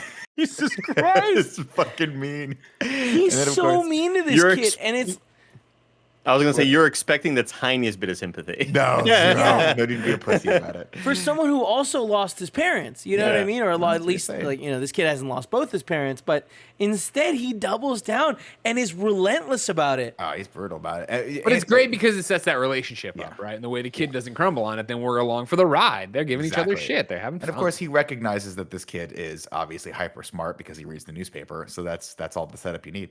Tony makes a deal with the kid. He's like, I'm going to give you this thing, this weapon, this pinata, I think is what they called it, to fend off bullies in exchange for a laptop, a digital watch, a cell phone, a pneumatic actuator, a map of the town, a big spring, and a tuna fish sandwich. And when the kid agrees, Tony finishes with a fantastic statement where he goes, "You know what keeps going through my head? Where's my sandwich?" Back at home, Pepper gets the message Tony left her on the Stark secure server, and she's happy that he's still alive. On the drive home, Pepper grills Maya about why she came to visit Tony. Turns out her boss works for the Mandalorian, and his name is Aldridge Killian. And she's like, "Oh no." We catch up with Killian, who's running a full-on terrorist hideout, complete with cameras for the Master to deliver his message to the world. Harley, who is the kid's name that I didn't even know until I watched this the third time, takes Tony over to the bomb site where Chad Davis blew himself up. 6 people died, but only 5 shadows were burned into the wall. And Tony starts to kind of put 2 and 2 together here. He's like, you know what? The kid goes, "You know what the center of this crater reminds me of?" And Tony starts freaking out because he knows exactly where this kid's going. And he says, "The giant wormhole in New York." And Tony's like, "Stop talking about this." Tony goes, "Does that subject make you edgy?" Or the kid goes, "Does the subject make you edgy? Do you have medication? Do you need to be on it? Do you have PTSD?" And at this point, I'd be like, this is why can't be around kids, right? I drink way too much caffeine around these little What I would have done, give me the Iron Man helmet, kid. Put it on, headbutt him, right? Yeah. Like, shut up. Yeah. I know I you guys appreciate all before- know this, but in case somebody watching doesn't know, this kid is in the funeral scene at the end of Endgame. He's Who older could than forget? You know what I mean? He's 7 feet tall. I appreciate I'm gonna pee real before quick. the freak out moment, the conversation they have where Tony does some of the detective deducing, right? Of like, wait, 6 people blew up. There's only 5 shadows, or maybe it's 4 shadows and 5. It doesn't matter. He's like, yeah, well, they say those are the, the things that would send him to heaven or whatever. And so the guy who blew up, he went to hell, so he doesn't get one. I'm like, that's fucking deep and cool. And I like the Tony thing. You buying that? You know what I mean? Yeah. He's there. World's greatest detective, is it's always said in the comics. Exactly. The Make Is best. it really? Did it actually say that? No, it's Batman. They say Batman's world's greatest detective. Got it. You'll see it in the Batman coming up when Robin Pattinson does it. He'll be all Robin detective. You excited for the dome, Greg? The I fan dome? Instagram V2? messaged you about the dome. That's how excited I am. Oh, did you? Check your Instagram messages. I I said, we have got to not get me checked back in those the in dome. 20 You know what I years. mean? Yeah. Like, I got to bring my firstborn child to the dome. Exactly. Maybe it could be birthed in the dome. No Maybe it'll children be a birth allowed. in the dome. No children allowed, No Greg. children allowed in the dome? But Zack some more Snyder will facts. make an exception for you, Greg. Thank you. Some more facts I have for you guys here. These are all about tattoos. The Mandarin bears a tattoo on his back of his neck that's Captain America's shield with the anarchist A. We see it a little bit in the movie, but we definitely see it in the one shot. The whole thing kind of starts on it. And then the dragon tattoos on Aldrich Killian's chest are of another Iron Man villain, Fin Fang Foom, who we saw as graffiti in Iron Man 1 which is a big dragon dude, obviously. Yeah, that's how that goes. I don't remember that at all. Yeah, it's a blink if you miss it thing, but it's there. If you know it's there, it's there. Yeah, and there's also, it doesn't matter. I'm going to keep that. Never mind. What? You evacuated on your thought so quickly there, Kevin. Well, because I was thinking about it before, and I was like, it'll be fine because it's like trailers and stuff, but it's like we should just leave it. Oh, I see what you're saying. Oh, you spoiling that's something. There's nothing to this is a fun thing. Can't wait for you guys to see. Yeah, they're rumors. Nick, back to the plot. Back to the plot. Harley tells Tony says, "Hey, where's Chad's family? Is his mom around?" And Harley's like, "Yeah, she's where she always is, which is the bar." So Tony goes over there, but he runs into Brant, who has scars on her face and is definitely like up to something no good. You're like, "Oh, I don't get a good feeling from this person." And maybe Tony meets up with Mrs. Davis. She gives him a confidential file, which means she's clearly waiting for someone else. He's like, "I don't think you're waiting for me because I just found out about you right now." When he looks at the file, of course, he sees a page that he doesn't know is upside down. It says MIA, which of course is a term you would say you would use for a soldier who's missing in action. So we don't think anything of it. Of course, if you're Tim Geddes, you're like, that's AIM for sure. We put 2 and 2 Advanced E idea mechanics. We know it well from Marvel's Avengers, available now at a discounted price of $40. Go play Black Panther, the free expansion. I thought you were everyone. gonna say Help me out there. $7.99 or something. Please go play it. Like Who that wants is more? a cool thing that I appreciate about the MCU as a whole is like obviously the whole universe is great and it all adds on each other and stuff. But within each franchise, there's kind of like the different worlds where Happy's very much an Iron Man character. So him showing up in the Spider-Man movies, it's like those movies kind of now feel like semi-sequels to Iron Man, right?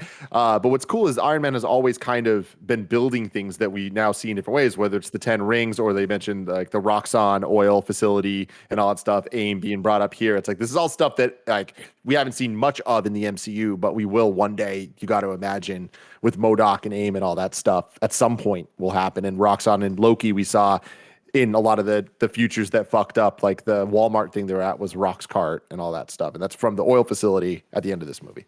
Oh, that's cool. Let's see. He, of course, tells Mrs. Davis, is like, listen, I think I'm putting 2 to 2 together here.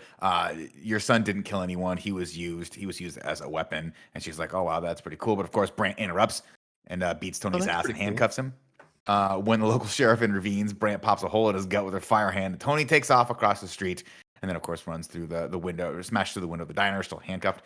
Brant catches up to him immediately, and this scene's terrifying because she's like, everywhere he looks, she's just there. She moves super fast and beats his ass. But then Tony thinks fast and tries to strangle her with the handcuffs, or so she thinks. So she heats up her neck, and in reality, it helps break the cuffs. And then Tony sets a bomb, does the old turn the gas on and crank up the microwave. Man, of course. what a smart thinker. How many 80s movies The world's have we greatest seen that detective, in? everybody, Tony Stark. Exactly. And he says, you walked right into this one. I've dated hotter chicks than you. And of course, she claps back. She says, that's all you got? Cheap trick and a cheesy one-liner. And he says, that could be the name of my autobiography. Fuck yeah, I And love with it. that, the whole place explodes. Tony, of course, narrowly escapes. I think using the door from an ice maker. Just like to shelter him. Which I'm like, I don't know if that would work. I was hoping there'd be He some just kind of watched- Captain America joke, you know? Indiana Jones, you know. Yeah, He's like, he knew. yeah, exactly. Oh, I didn't hear that great. So I just let's just address this real quick. I got a slack No. got a slack from Greg Miller that says start laughing at my jokes or else. Yeah. You know what I mean? I'm over here. I'm fucking pitching a perfect game. Andy's over there. Fucking Joaquin Phoenix and Gladiator. Yeah. Thumbs down. What the fuck, Pitching man? a perfect game. Yeah, dude. I'm looking at the live chat over here. Jay Pimentel saying I'm having the lifetime game of a world. Greg Miller brought up Epstein out of nowhere, and then less than 2 minutes later changed it to Einstein. I just want that known. There was a train.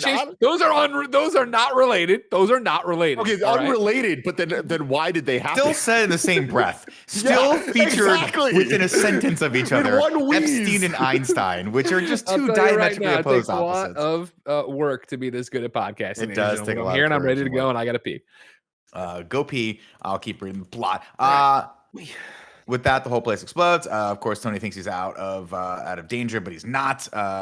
Savin just drops a whole water tower on him and pins his leg to the ground. And then, of course, he brings over Harley, who he has kept hostage. He says, and then Tony looks at him and says, "Remember what I said about bullies?" Harley realizes, "I've got the cool thing that you gave me." He uses it to blind Taggart, and then Tony says, "The one thing about us smart guys, we always cover our asses." And we see that, of course, Tony has used all the things he asked the kid to give him to make a little makeshift blaster that he uses to blast the dude's face off. Over on the other side of town, he steals Brant's car and tells the kid goodbye. And the kid's like, just looking for just a little monicum of like sympathy and or a good job, which Tony eventually relents, but not before saying, he's like, "You're gonna leave me here." The kid goes, "You're gonna leave me here out in the cold, just like my dad did." And Tony's like, "It happens." And the kid's like, "I'm cold." And he goes, "Yeah, nice try." He goes, I know you're bullshitting. You know how I can tell? Because we're so connected." And then he just drives off. It's so fucked up. I do want to point out that also that that mini boss that you mentioned earlier, Cold Blood, which is like the character's name or whatever. Oh, cool. James Badge Dale, also notably in the 2006 best film, The Departed. So let's just point that out. That's right. He was one of the 15 people that double crossed each other while Alec Baldwin was bumping into shit in the fucking. It's a good movie, Nick. Why do The you sea refuse to container. enjoy a good It's movie? just so sweaty, and it's just life's sweaty. like a I'm child. Life sitting here is sweating sweaty. right now. Life You know is what I mean? sweaty. I'm cold. Nick, I know you already addressed this kind of, but I was a little confused because I didn't know who Taggart was. So the character you're talking about is Savin. Savin. Yes. Taggart was the guy that blew up the Chinese. Taggart was the first guy that one, blew yeah. up in the Chinese. Yes, I'm sorry. I mixed those two up. I think Okay. you're right, Nick. The Mandalorian delivers a message to the president. He's holding a high-end hostage and will kill him unless the president answers his cell phone. He's like, "How did I get the number for your cell phone?" That's the big question, of course. They're just using that as a tracker, I think, to figure out where the president is so they can send over the Iron Patriot outfit eventually. I don't know. Mandarin kills the guy anyway, and this is why we don't negotiate with terrorists. I mean, they know where the president is. He's in Air Force One. I think it's just more the fact that, like, how could they get on the most secure phone in the world? You know? Right. I guess that's that. And it's just because yesterday the vice president was like, "Hey, can I borrow your phone for a second? I want to take a selfie." And he's like, "Doot doot deep boop," put in the Mandarin's number. You know what I mean? You say Cold Blood was the name of the character? Cold Blood, yeah, but you don't gotta Cold call Blood. him that. I'm gonna call him that whatever for the now fuck. because I think I'm mispronouncing Savin anyway. Wakes up and Tony figures out that the files Mrs. Davis gave him say AIM, not MIA. So he calls Iron Patriot. He calls up Rhodey. He's like, dude, did AIM AIM did that redesign right for your suit? And he's like, I need your login. And we got a funny little beat here where he's like, War Machine Rocks with an X is the password, and then people laugh at him. The people he's trying to track down for the Mandalorian are laughing at him. Tony sneaks into a Channel 5 news van, and we see Stan Lee, a cameo, judging a beauty contest. If we can time inside. out, sorry, you're moving real good, fast, and I like that. This is again, I think I talked about in the very initial thing where I was like, yeah, there are weird scenes or whatever, and I called out like how they use the botanist. I forget her name, character name, but this is definitely one of the roadie scenes where I'm like, like where it's like, you know what I mean? Like, because it is this thing that they're playing for laughs of him busting into these places, right, in a foreign country as Iron Patriot in name of America, yada yada. But I don't feel they ever come back enough to nail him for it or make fun of us doing that. And then they do it again, even, right? Well, then he gets burned or whatever. But it's like at some point it should be brought up that we're just, you know, that the American military Iron Patriot is just busting into all these people's homes on bad infiltrating, Middle Eastern areas. Yeah. Well, he does have that one. He does have a line where he's like, all the women that are in the sweatshop are like super happy to see him, and he's confused as to if he's doing the right You're thing. free or not. if you weren't free before. You weren't free before, I'm not quite sure. Of course, that goes bad on him real quick, but we're not quite there yet. Let's see. Gary interrupts Tony, and he's a super fan, and this is an awkward, weird scene, but I kind of think it's hilarious because like I don't know if you can tell, but I've patterned my whole look after Tony, and even has a Tony tattoo on his arm. Tony hacks into AIM and figures out that all of Killian's soldiers have been severely injured in battle. Most of whom have lost limbs, and Project Extremist helped them regenerate limbs, but it also killed some of them by making them explode. And then he goes, the bomb's not a bomb, it's a misfire. It's faulty, but you found a buyer, didn't you? You sold it to the Mandalorian. That's super fan, by the way. I thought he was gonna have a lot more of a promising career. It just seemed like in that time frame he was popping up and stuff. I was like, oh, this guy's gonna be another Seth Rogen type, and I think his career may have ended here actually. I never saw him again. Tony Stark superfan. Yeah, very sad stuff. I like what he's like, Andy. He does the thing where he's like, I don't know if you can tell, but I patterned my whole look after you. But I didn't. Like, don't judge me on my hair. It's not styled. Product. Yeah, it does have product in it. It's a good line.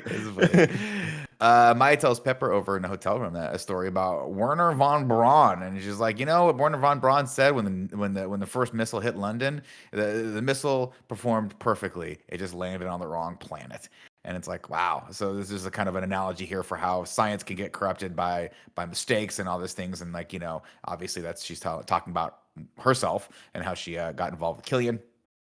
She started idealistically, but, you know, it all got corrupted. Anyway, Killian interrupts, of course, by knocking on the door and snapping a room service dude's neck. And I'm like, dude, that guy was just trying to deliver some French fries, man. You couldn't just let him go? Like, what the hell? And then Maya shows her true colors. She's like, I had it all. I was fixing it all, and you're interrupting me, and it's annoying. And then Aldridge's like, well, now we've got some incentive for Tony to help us out, because Tony's the only person, it turns out, that can help iron out the kinks and extremists, because he almost did it back in the hotel room in 1999 when he was hammered on some of that Don Perignon. Iron Patriot tries to zero in on the signal from Mandarin and ends up getting ambushed by one of Killian's soldiers. Bless you, Nick. What's that? God, I just want to let you know, every single time you've said Mandalorian, it's at least made me smile. Good. And you saying the Don Perignon that way made me happy as well. It's good. Thank you, It's Nick. good. You're doing real well. Kevin hates it. Yeah. Andy, show some goddamn respect. Maybe Greg's right, okay? Right? Have a heart, Andy Cortez. It just muster a fucking like a giggle. Oh man, I went to Texas a couple weeks ago. Poo poo your Andy, California is everything humor. okay? Like, do you still have joy in your life? I'm currently brainstorming something else that I've been asked to do. So Oh, okay. Just now, Andy, can I take a wild guess without spoiling anything? Did Greg slack you to do something else right now? And now he's throwing you under the bus because No. yeah, 1,000%. 1,000%. I did not. Nothing I slacked you was a to do. This is. I like to. Nick, do you remember? Nick, you remember pop-up video? Do you remember pop-up video from VH1? Of course, I remember. I know that we're doing this in review again, so I like to do some pop-up video for Andy, where I give him little things to keep him entertained on Slack. It's easy. There's no action item. It's just good to know, like when you're watching a pop-up video. I mean, Greg, you're not wrong. Andy, And is he threatening you? you're not right. You No, can tell us if he's threatening you. I may have had a misunderstanding here. So Got it. every once in a while, whenever there's a segment that gets brought up or needs to be made or something is just thought of on the spot, Tim will message me or Greg will message me, hey, think of a plot song for blah, or think of a theme song for blah, blah, blah, whatever the segment's called that they're What's your just favorite creating thing? right there in that moment. Greg messaged me, if you have the I want to see some ass song in your head, it pairs well with the episode of with this episode of In Review. I thought he wanted me to make a theme song for a segment called I want to see some ass. There was a misunderstanding here, so I'm sorry. I'm sorry.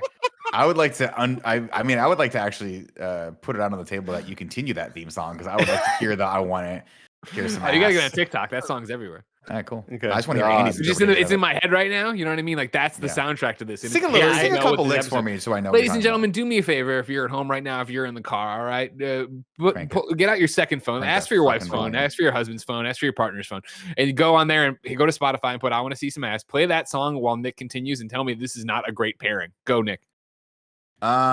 Tony calls Harley for an update. Jarvis has tracked the Mandarin signal to Florida, to a mansion in Florida, but the suit isn't charged properly, so it might not work. And that causes Tony to have another panic attack. Harley talks him down. He says, "You're a mechanic, right?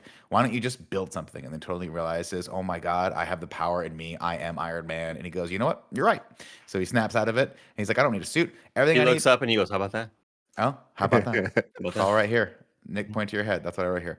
To overcome the Mandarin and his forces. Tony heads to a hardware store and buys a bunch of fertilizer and chemicals, wearing a hood and some sunglasses like the Unabomber. Is that the smartest thing to do? I don't know. Apparently, that's okay to do. He makes a bunch of cool gadgets and sneaks over into the mansion in Florida. My favorite is the Christmas ball grenade that he makes. That's a good one. Tony sneaks Nick, upstairs. Yeah. This is a question for you and for everybody, but I feel like you'll have the answer. Have we seen this mansion before in movies? Like, I feel like this is a set piece that has been used in other things, but The only thing I can think of is potentially parts of it used for Bad Boys 2, but I'm not quite sure. was That this sounds right. Too Fast, Too Furious? It might have been Too Fast, Too Furious, actually. Some in the Actually, that's a comments really let me good know. call. I couldn't find anything to corroborate this, but it just does looks look so very familiar. Yeah. Also, Nick, you're aware that the Mike Lowry skin's available now in Fortnite, right? From Bad Yeah, Boys? you know, as I told my official word on that, Greg, is that I am I'm boycotting that Okay. because, of course, the Mike Lowry skin is I'm boycotting it until they get the Marcus Burnett skin in there, of course. Gotcha, fair enough, And you'll thank you. understand this is another one of the Tully agendas that I don't respect. I don't understand why they have to always do the tall character and they can't give us the little short character. Such bullshit. It's bullshit. Makes sense. Makes sense. Thank you, Nick, for your. Well, nobody your wants to stance. be a huge fucking loser, so why would Yeah. anybody want to be one of these smallies? You know? What about short loser? Yeah, I know. What the fuck? Let's see. Tony sneaks up into the room, and this is where it gets all crazy. He sees all the set pieces from the Mandarin's videos, and then when he walks in, he sees a figure in the bed. When he pulls back the sheets, of course, it is two women. They are not the Mandarin, and then the toilet flushes behind him, and we get the best scene of any twist ever in a Marvel movie, where Ben Kingsley just comes out as Trevor Slattery, and he is fucking great. He is just fantastic in this. I can't imagine. I get if you're a huge Mandarin fan, you're a huge Iron Man fan, how this might have ruffled your feathers. But come on, you got to give it to Ben Kingsley's performance here because he's just out there having a great time hamming it up. Turns You out have to the Mandarin- imagine most MCU fans weren't big Mandalorian fans, right? don't think Because so. like I mean, Star when Wars. this happened, I was like, "Oh, that's a fun twist." That's fun. Yeah. They got me on. They got me confused. I don't know what's gonna happen next. Turns out the Mandarin is just an actor hired by Aldrich Killian. Trevor, it turns out I had a little problem with substances and did some stuff in the streets that no man should have to do. And then So they promised to get you off the drugs. No, and they he's like, promised to give no, you they more. promised to give me more drugs. Yeah, they gave me a nice little speedboat and all that stuff. And then Trevor nods off and he's like, are you sleeping? He's like, what? Oh, yeah. He tells him Killian created the Mandarin. He's like, he thinked it up in his little think tank. And Tony tells him he's going to go down. He's like, you're going to go down for this. But then Cold Blood interrupts and knocks him out. And then he looks over at Trevor and he goes, what'd you tell him? And he goes, I didn't tell him anything. He goes, nothing? And then Trevor thinks about it for a second. No, nothing. It's just such a perfect. 10 out of 10 He's acting. like- He's like, performance for it. I panicked, but then I got it together. Yeah, he's like, I panicked and then I handled it. Like, he's like, yeah, he's like, why did you hit the panic button? He goes, well, I panicked and then I handled it. And he cracks a beer and he starts drinking it. Tony wakes up zip tied to a bed frame. Maya, of course, is there. She's like, I want to help. I want help fixing extremists. It can still be something good. But Tony turns her down. Says, you used to have morals. I get to wake up every morning to someone who has a soul. That's where I'm at. And Killian comes in and thanks Tony. He's like, listen, man, I owe you a big old thanks for you giving me the biggest gift anyone's ever given me. Desperation. Killian went to a dark place that night. Tony ditched him on the roof and thought about jumping off. But then he was like, I actually have something great. I have anonymity. And that's where the idea for the Mandarin came up. Killian shows Tony, of course, a live feed of Pepper, who has been given extremists and is now pulsating with the fire. And we don't know if it's going to take or if Tony's going to have to step in and heal her. So Tony, of course, that now has to figure out right? the extremist. What did I say? Extremist. Now Tony has the same gift that he was given so many years ago, desperation. Now, Andy, there's a song we sing sometimes when you see an amazing set of abs. And I think we need to say here because someone's Were they born in labs? Now it's time to rank those abs. What's up, everybody? Welcome to a podcast. Within a podcast, rank those abs. I'm sure I'm repeating myself right now, but holy shit, Gwyneth Paltrow's yoga abs in this are fucking amazing. Outrageous. If I could have a fifth of that in my life, Just give me an ab. Constantly be shirtless. Yep, Be shirtless. I get I it. mean, you know, What do you you could blame work me on out, Twitch? Nick. Oh, Kevin. Last night when I was, I thought about that last night as I got to You'd the give scene. And anything except for the effort. I'll literally do anything to have those abs. But last night when I was crushing, I won't do that. Milo from the world today. Thanks for that, guys. Maya was like, "Oh, this has gone too far," so she threatens to kill herself with extremis if Aldridge doesn't let Tony go. And then Aldridge just shoots her, and he says, and Tony's like, "You're a maniac," and goes, "No, I'm a visionary, but I do own a maniac." And he goes live tonight. In the other room, the team is trying to cut through Iron Patriot, but Aldridge has a better idea. He's like, I'm just going to heat up his belly until the armor ejects Rhodey. I hate this. I love it. And he's like, oh. I just hate like It's very smart. the hand on the belly and it just cuts to Don Cheadle being like, it's so Yeah. bad. I I hate thought it was this. weird. Something I had never noticed before. From the inside, the Iron Man helmets look enormous. They're like Oh, yeah. They're huge. a giant, like Yeah. you know, it's just. I don't know. I never 900th thought about Iron it Man before. movie we've watched. It looks like the No, Rick I Moranis understand, helmet yeah. from Spaceballs. That's what Right? inside Yeah, you cut and it. It's like just dark one of those helmet. things that I never looked at that detail. Of Yeah, oh, like, yeah. why is it? I guess it would like the real thing is just happening in their eyeballs, right? Yeah, it's a heads up display, right? So Yeah. like, what's the easiest way to show that to us, the viewer, and not be bored? Back in Tony's room, Harley's sister's Dora the Explorer limited edition watch goes off. And then Tony asks one of the goons, hey, what's the mileage count? He says, hey, Ponytail, what's the mileage count between Florida and Tennessee? And without missing Love the beat, it. the guy Love goes, it. 832 miles. I'm good like that. So fucking funny. So That's good. it. This entire That's exchange good. is so good, Fucking right?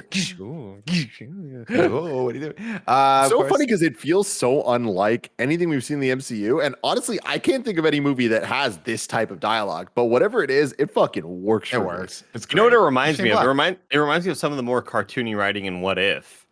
Like Oh. these scenes with these people, I feel like this would be their dialogue in the What If version of the universe, where everybody sort of has little cartoony writing, and Coulson is smelling dead Thor on the table. Mhm. Spoilers for What If, Lavender. Damn. Nick, does it remind you of was it Guy Ritchie? Guy Ritchie movies? Is that the director? No. More, I mean, it really does remind me a lot more of like later Shane Black stuff. Like a movie that I keep coming back to a lot, which you haven't seen, is The Nice Guys. And I think that the sort of laissez-faire, relaxed improv style of that movie. At first, when I first watched it, I was like, I don't know if I like this because it's Shane Black, just like as Shane Black as it possibly can get. But I've come to really, really enjoy that film, and this has moments of that as well, where it's like you can tell they're just kind of having a good time on set, hamming it up, doing some improv, enjoying it. But of course, Tony's doing the thing where he's like, you're gonna regret this in 5, 4, 3, 2, and then does just shake the hand for a cool moment, and nothing happens. And then it happens so many times that the guys are just like, man, we're rooting for you at this point. Like, we don't know what the fuck's going on. But we want something to happen here. Iron Patriot finally opens up, and Rhodey doesn't miss a beat. He jumps out swinging, but Aldridge breathes fire, and he's like, Jesus Christ, you breathe fire now? And then Cold Blood That's knocks awesome. him out. This is a good Don Cheadle delivery, I think, where it happens and he just stops. Like he was getting ready to fight and run. He's just like, you breathe fire? Finally, of course, Tony counts down, and the Mark 42, or at least parts of it, come to the rescue. He gets one of his repulsors on his hand, but the rest is stuck in Harley's barn. So the kid uses some sort of liquid or acid or something like that to throw on the lock that breaks it. Kevin, can you fill us in the I science? didn't know what was What was happening. this? It's just cold water. Let's go with acid. Okay. This kid just has a vat of hydrochloric acid somewhere in his property, and we're not worried about this kid kid at all. Warm water to like the lock was frozen. I don't know. I got don't nothing know. for you. It doesn't matter. Anyway, Tony fights his way out of the mansion using one of the blasters and an Uzi. Let's see. Great scene where he's just beating the shit out of people, and he gets to the last goon, and the dude's like, "Whoa, hey man, honestly, I hate working here. They're so weird," and he just runs away. And I love that beat. The rest of the armor, of course, flies in, but the system still isn't working so great. So he calls up Rhodey and rendezvous with him, and together they take the main house, and the Mandarin with it. Trevor wants to roll. He's like, "Listen, man, I immediately will roll on everyone if that's what is necessary." And he tells them about the plan. He's like, "I'm not quite sure what's going on, but something about a boat, a big boat, and the vice president. That's all I know." Tony remembers something about a lovely speedboat they gave the Mandarin, so they head off in it and call the president, who's played by Miguel. I think his name is Miguel Ferreira, who is just. You'll of course remember him. I think he was the bad guy or one of the bad guys in RoboCop, if I'm not mistaken. Vice president. The vice president, yeah. Not to be confused with Bill and Ted's Bogus Journey guy, who is the president. Shawshank Redemption president, yeah. Yes. They call vice president, who says the president is safe. He's like, he's with Colonel Rhodes on Air Force One, and then Rhodes comes over and speaks like, "Dude, I'm right here. I'm not with him." And he's like, "Oh no, we better get going. We better call everyone. Don't worry, guys. I got this." And then he hangs up the phone, and his security guy goes, "What happened?" He goes, "Oh, everything's good, man. Don't worry about it." Because it turns out, of course, his kid is in need of extremis as well, so he is a bad guy. Iron Patriot lands at Air Force One, and man, let me tell you one thing right now. Iron Man suit, super cool. When it's a bad guy, super scary. Super freaking scary. And this whole scene that it walks through, and he's like, "Hello, Colonel, welcome aboard." And he's not saying anything. I'm like, yeah, you're all gonna die. This is a Terminator moment if I've ever seen one right now. Tony gets his armor up to 92% thanks to the use of a very, very large battery, where I'm not sure where he got that from, but I have to imagine he pulled it out of the tractor in the back. While Savin uses the Iron Man suit to take Air Force One, and again, it's scary. He grabs the president and sends him off in the suit while he straps a parachute onto himself. But Tony shows up, luckily, to save the day and gets one over on Cold Blood using his superheat and then blows a hole in the plane. But Savin gets one over on him, uses his superheat, shorts Tony's suit a little bit, and then blows a hole in the plane for everyone to unfortunately fall out. And then Tony gives him the favor back in turn and blows a hole in his chest. 13 people in the air, Tim, and this is the scene you're talking about. Tony can only carry 4, so he has to improvise and think outside of the box. And how does he do that? Well, he saves Heather first, and he's like, "Listen, I know you're falling from the sky, but here's a little bit of information I'm going to need you to understand. I'm going to electrify your arm, which means you can't open your hand up. So one by one, we're going to grab everyone, and I'm sure it'll do irreparable damage to the nerves and the muscles of your hand because carrying someone, but don't even worry about it, because what do you want? Use your hand or die?" They're definitely tearing tendons. Yep. Oh my God, yeah. One by one, of course, they form a skydiving barrel of monkeys, and Tony lands them all safely in the water below, and it's a very hype moment. And then it's revealed that he's not in the suit. I love the escalation of this entire scene, man. It's just so revealed great. That car accident, right? Yeah, the suit just gets exploded. Like, whoa, where the fuck is Tony? And then of course he's back on the thing, and that's the payoff for the beat earlier where we saw him not in the suit as well. Time to initiate the house party protocol, Tim. And I got to be honest with you, if we don't throw a fucking party at some point and call it the house party protocol, we are missing out. Absolutely. 100% Nick. Come on, son. Let's see. This is where we see Pepper Potts again. She has the scene with Aldrich, and she's just jacked out beyond belief. The president arrives in the Iron Patriot suit, and it turns out they're on the rocks on Norco, an oil tanker that had a massive oil spill in MCU history, and the president helped cover it up, and nobody went to jail. All these fat cats got more fat. Rhodes and Tony arrive on the scene. And this is where the movie turns into a buddy cop flick, and I love it. The president has been strung up, just like you guys will remember this, of course, that lovely scene in Silence of the Lambs where he strings up the prison guard whose face he's cut off, and then wears the face into the ambulance, and then gets away. And I remember this. Something that a child should never see, and I watched it many, many times as a child. Such a good movie. And here we are. Made me who I am today. Okay, let's talk about that dark hole. Let's go back to that. Anyway. Let's see. They're going to light him up, death by oil, and a bunch of super goons surround them. He said, "I kill for a suit right about now." And right on cue, the house party commences. It's Christmas. Take him to church is what Tony says, and all the suits snap into action. Everything starts to explode, and Pepper gets knocked free, but she gets pinned down. Tony suits up, but sadly the armor is only coded for Tony. So sorry, Rhodey, you're on your own. Which I just like love that he leaves. Like he totally could give him a suit, but it's like I'm not gonna give you a suit, bro. Leaving him in the lurch one more time. He tries to save Pepper, but Aldridge burns a hole in his chest. So Tony cuts his heat arm off with burns a hole in the ground. Anyway, Pepper falls again. Tony tries to get into a suit, while Rhodey tries to see the president, which he does by swinging a cargo container at him and uses his blaster to break him free. With the president now safe, Tony goes. Rhodey's like, "I'm going to evac him immediately," and Tony's like, "See you later." He tries to catch up to Pepper, who is pinned down. He tries to save her in time, but unfortunately, she falls to her death in the flames below. So this whole scene with the Iron Legion coming in, like I want to talk about it for a second. And what I'm about to say is a little hypocritical, but I stand by it. This scene is awesome. I love it. I think the choreography, they really went the extra mile in making sure that every new suit that was introduced did something cool. It had some cool choreography to it.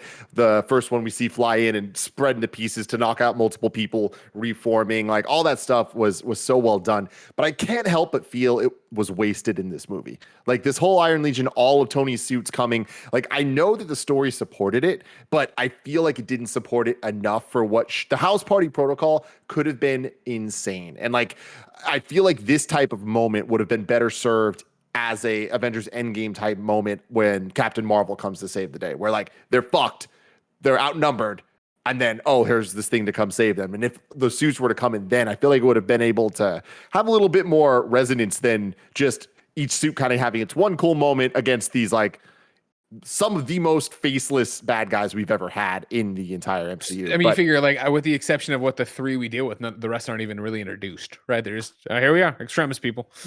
Yeah, exactly. Yeah. And also, me and Sancho West were going back and forth a little bit on Twitter today, where he was saying that this moment doesn't hit for him because he wanted it to be like an AC/DC song or something when Tony does a thing. And while I agree with it that's cool, I love the use of the score here. And like this moment is what makes me love this Iron Man theme. It's so good, and it I think builds perfectly as all the different suits are coming in doing really dope shit. Agreed. Of course, this is where Aldridge takes a moment. It's a shame. I would have caught her. And they run at each other, but Tony outsmarts him one more time and slides underneath him so he can suit up. Aldridge knocks him down, and Tony ejects a split second before the villain gets a hole punched basically through the suit. I love this. I love him ejecting out of the suit here and trying to jump into the next one, and then that gets popped up, and this is where he starts suit jumping and all that stuff. Super cool. Of course, it ends with the Mark 42 coming in hot, and then of course eating it on landing, and he's like, "Fuck, man, I just can't catch a break." Aldridge says, "You didn't deserve her. I almost made her perfect." And Tony says, "That's where you're wrong. She was perfect to begin with." And then Tony orders, thinking smart, he orders the Mark 42 suit to suit up on Aldridge, and then asks Jarvis to do him a favor and blow Mark 42, which brings down the house. But you can't kill Killian that easily. The guy's name is Killian, for Christ's sake. He comes back for one more scream, but thankfully Pepper is alive. And she kicks his ass, destroying another Iron Man suit in the process, and uses one of its missiles to, as a blaster to blow up Killian and Kingdom Come Forever. And then she goes, I think I finally understand why you don't want to give up these suits. And then she goes, am I going to be okay? And Tony has another bang up here. He says, "You're in a relationship with me. Everything will never be okay." But he's like, "But I'm going to fix you. Don't worry about that." He tells Pepper he's going to fix her, and then orders Operation Clean Slate, the Clean Slate protocol, which means he's going to blow up all of his suits. And Pepper has a great moment here, too. That should have been included in the script, but wasn't. It's only in my headcanon, as Kevin says, where she goes, "Hey, maybe keep a couple of those because we're not quite sure if we killed everyone. Aldrich has come back twice already. We're not sure if he's dead. Don't blow everything up yet. Get me the fuck out of here and fix this fire in my tummy." Pepper watches in amazement, especially as all the suits blow up, and she's very happy. And then Tony wraps it back up the way it started, with narration. He says, "You start with something pure, then comes the mistakes, the compromises. You create your own demons." He sorts out Pepper, and then he goes, "And I decided to sort myself out too," and have the shrapnel taken out of his chest. And it's a great moment where the doctor lets it go, and it gets popped up to his old magnet that was in there, the little arc reactor magnet. Happy wakes up and immediately watches Downton Abbey and checks out the nurse next to him. Harley. Here's the thing with that scene. He's looking for a badge, isn't he? Interesting. See, I took it more as just like he was like looking at her of like, this is on. There's only one person that would have known to do this for me, and it's Tony. I took it. I think there might be a longer version of that scene where he goes like his like hand shakes and he goes like That's what I thought it was. Yeah, Oh, that would have interesting. made more sense because I always just thought it was kind of weird for Happy to be like, I'm gonna check out this nurse. Yeah, Like, yeah. that's I kinda don't fucking think weird. that was the intent. Oh, good. That makes a lot Well, more you sense know what, now. Nick? John Favreau, the old ding dong's your best friend. Why don't you hit him up? Ask for the motivation. What did You it know say? what? in the Next script? time I'm at the Hard Rock Cafe patio. He's in the active on the VIP Twitter, isn't he? section. Here, I'll get an answer. I will ask him about that, and I'm sure he will say, "Fuck right off, sir. I don't know you, and I don't want any of your booze." Let's see. Harley comes home to a treasure trove of new toys, including a Mustang and the potato gun Mark II, which I thought was an especially nice touch. And then Tony stands on the precipice of the rubble of his mansion and throws the arc reactor that used to be in his chest away. And he says, "I guess I'd say my armor, it was never a distraction or a hobby. It was a cocoon, and now I'm a changed man. You can take away my house, all my tricks and toys. One thing you can't take away, I about am that? Iron Man." Oh. And then cue the dope credit sequence that looks like a Magnum PI episode or intro, and I love it, and Andy hates it. And It's then, gross. of I just course, kind of like, yeah. Fuck. I think it's great. And Of again, course, I love the theme. I love that they could go with the cheesy 70s version of the fucking dope ass theme song. Good for them. and then we get the end credit sequence where Tony is telling the whole story. He's actually really been narrating the entire time to Bruce Banner, who has fallen asleep. And he's like, "What's the last thing you heard?" He goes, "Elevator in Switzerland." And he goes, "So you heard none of it?" And he goes, "I'm sorry, man. I'm just not that kind of doctor." And then Tony just keeps on going on. And Now, is with Iron that, Man 3. I've had a moment this last week and a half that I didn't realize. That is that I love Mark Ruffalo. I've never had anything against him before, but there's just something of seeing him in this, his performance in What If. I'm like, this man is a fucking treasure, and he's more treasure. Jeff Goldblum like than I ever gave him credit for. Yeah. What Mark Ruffalo movies do I need to watch? Because I've only ever seen him in The Hulk. You He's definitely have to only- watch 30. You have to watch 13 Going on 30. You have to watch the one where he's got a dead person in his head the entire time, and it's Reese Witherspoon. Reese Witherspoon. Yeah. Don't watch either of those. You don't have to watch either of those movies. Just watch the Going MCU on movies. 30. I've never seen. I'm gonna put it on the list. You know, I know. Yeah, it's not good. No. Oh. I think can wa- you it's fine. watched It's I fine. mean, everything it's Mark a Ruffalo you need to movie. watch. You know, I'm sure Joey loves. So I Got mean, like, I'm sure Gia loves it too. I mean, let's put it this way, Tim. I love it too for the that record. I movie. mean, it's not. Yeah, you're not getting fucking. You know, the Am Tour I de getting the France rough over here. in it Oh, though? you're getting the rough. You're getting the Oh, rough. yeah, That's you're all I getting want. the rough, Just dude. rough me up, baby. Rough me Oh up. wait, hold on. rough. What's the one he was in with RDJ about the Zodiac killer? Oh, that was really good, actually. That's Black really Dahlia? good. Yeah. Yeah. No. Zodiac? It's No. called Zodiac. Zodiac. I think. That's it, Zodiac, yeah. you're right. Yeah, You're right. Yeah, that was a good one. Interesting. Cool. Right. Hit me with some of that haiku in review, Andy. 7 syllables in the middle. You'll need 5 for the first and last line. If you're not poetic, no need to fret it. Haikus don't need to rhyme. Haiku in review. Haiku in review. You can go to patreon.com/kindafunny to write your reviews in haiku form, just like OK Soda did. Tony on the lam. Can't rest. Always has to plan. I miss Iron Man. Andrew Feisner says, glows like an oven, fire breath like a dragon, because he is hot trash. I guess he's not a big fan of Kildren. What's his name? Aldrich Killian. Killian. But yeah, that's what we got for our haikus. Now it's time for a little bit of that ragu bagu. Ragu. Bagu. What's up, everybody? Welcome to Rad Guys Talk Bad Guys, the podcast within a podcast where we rank all the Marvel villains of the MCU. I'm not gonna lie, Tim caught me with my pants down. I didn't know. I didn't know we were doing the segments. it doesn't So make sense instead, for us I to do will this. I will now recap, ladies and gentlemen, from the first MCU in review you all know and love. The 40 people. We did the tier system. We got the tier system. Well, we just need to go to the tier. For this, So we this is don't our need to first re-rank. time using Just- the tier system, ladies and gentlemen. No, he's going to Just say them all now.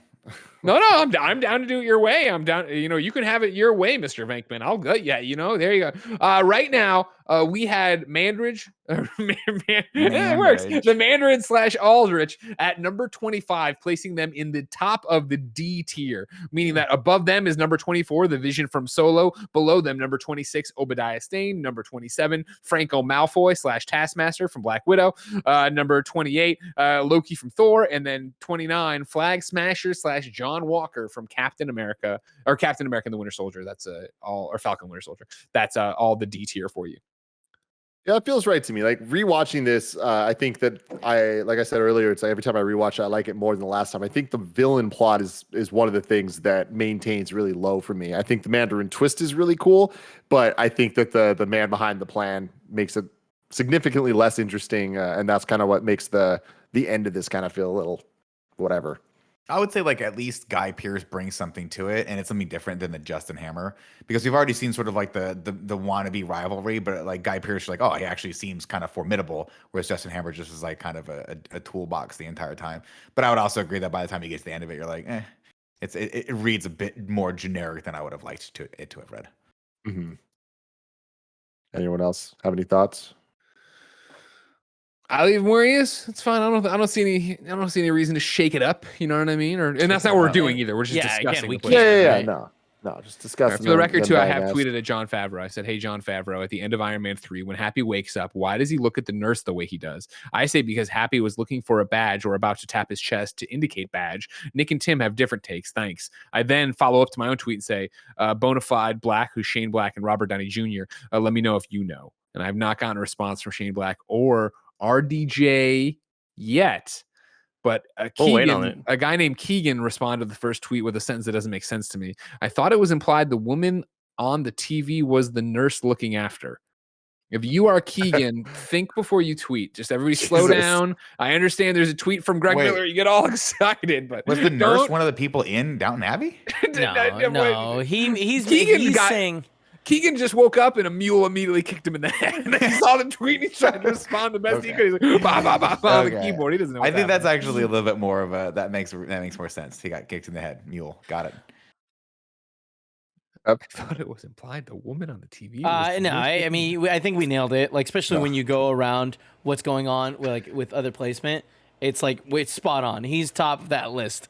Yeah, the- it just, the you detail, just went in yeah. and looked like you had something to say, and then you I'm reacting Stop. to something You're else. 2 for Sorry, 2 here. My bad. Yeah.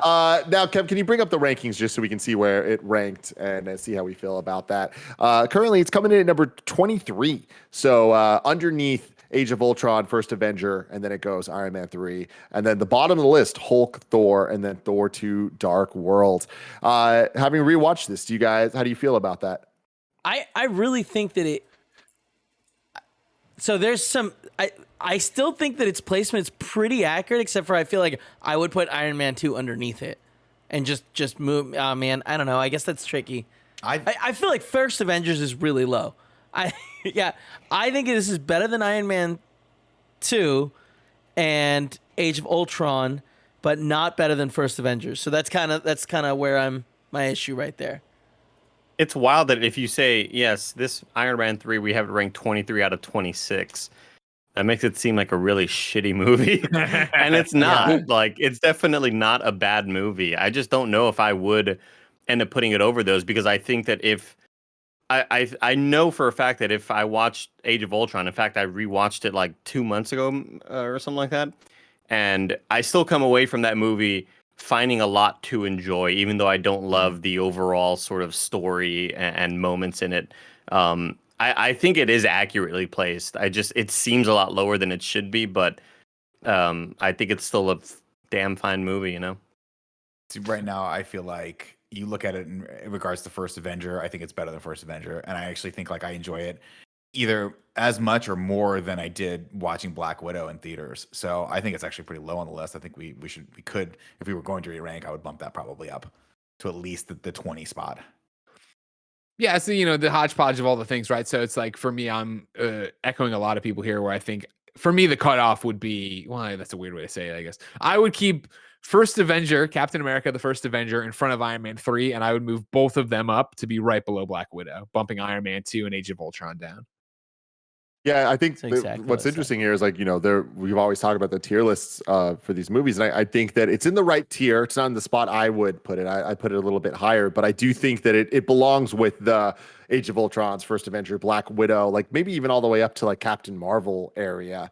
And even Falcon and Winter Soldier. But yeah, it's like this, to Andy's point, it's like, I just think it's a sign to the testament of how the qualities of these movies has maintained and only gotten more and more high as the movies go on, and even older movies kind of get better because of things that are added later, including this one. So I definitely think that Iron Man 3 represents, where it's on the list right now, the lowest of a certain tier that's above the Hulk, Thor, and Dark World. So yeah, I think we did good, guys. I think we did good. Great job. Let us know what you think about Iron Man 3 in the comments below. And remember, do your homework, watch Shang-Chi, and we're going to do the review of that this Friday when it comes out in theaters. Where will it rank? We'll have to find out, and you'll have to find out as well. But until then, for the record, you did already see it, Tim, and you and Joey have like a really quick like first impression. Yes, good call. Up, right? Yeah, if you want to see me and Joey thought, totally spoiler free. It's like I think we did less than 5 minutes of our thoughts. You can find that over on youtube.com/kindafunny. It's on the Screencast podcast feed as well. If you're interested in that, don't worry, we really don't spoil anything. But yeah, it's cool. Check it out. Until next time, love you all. Bye, everyone. Bye.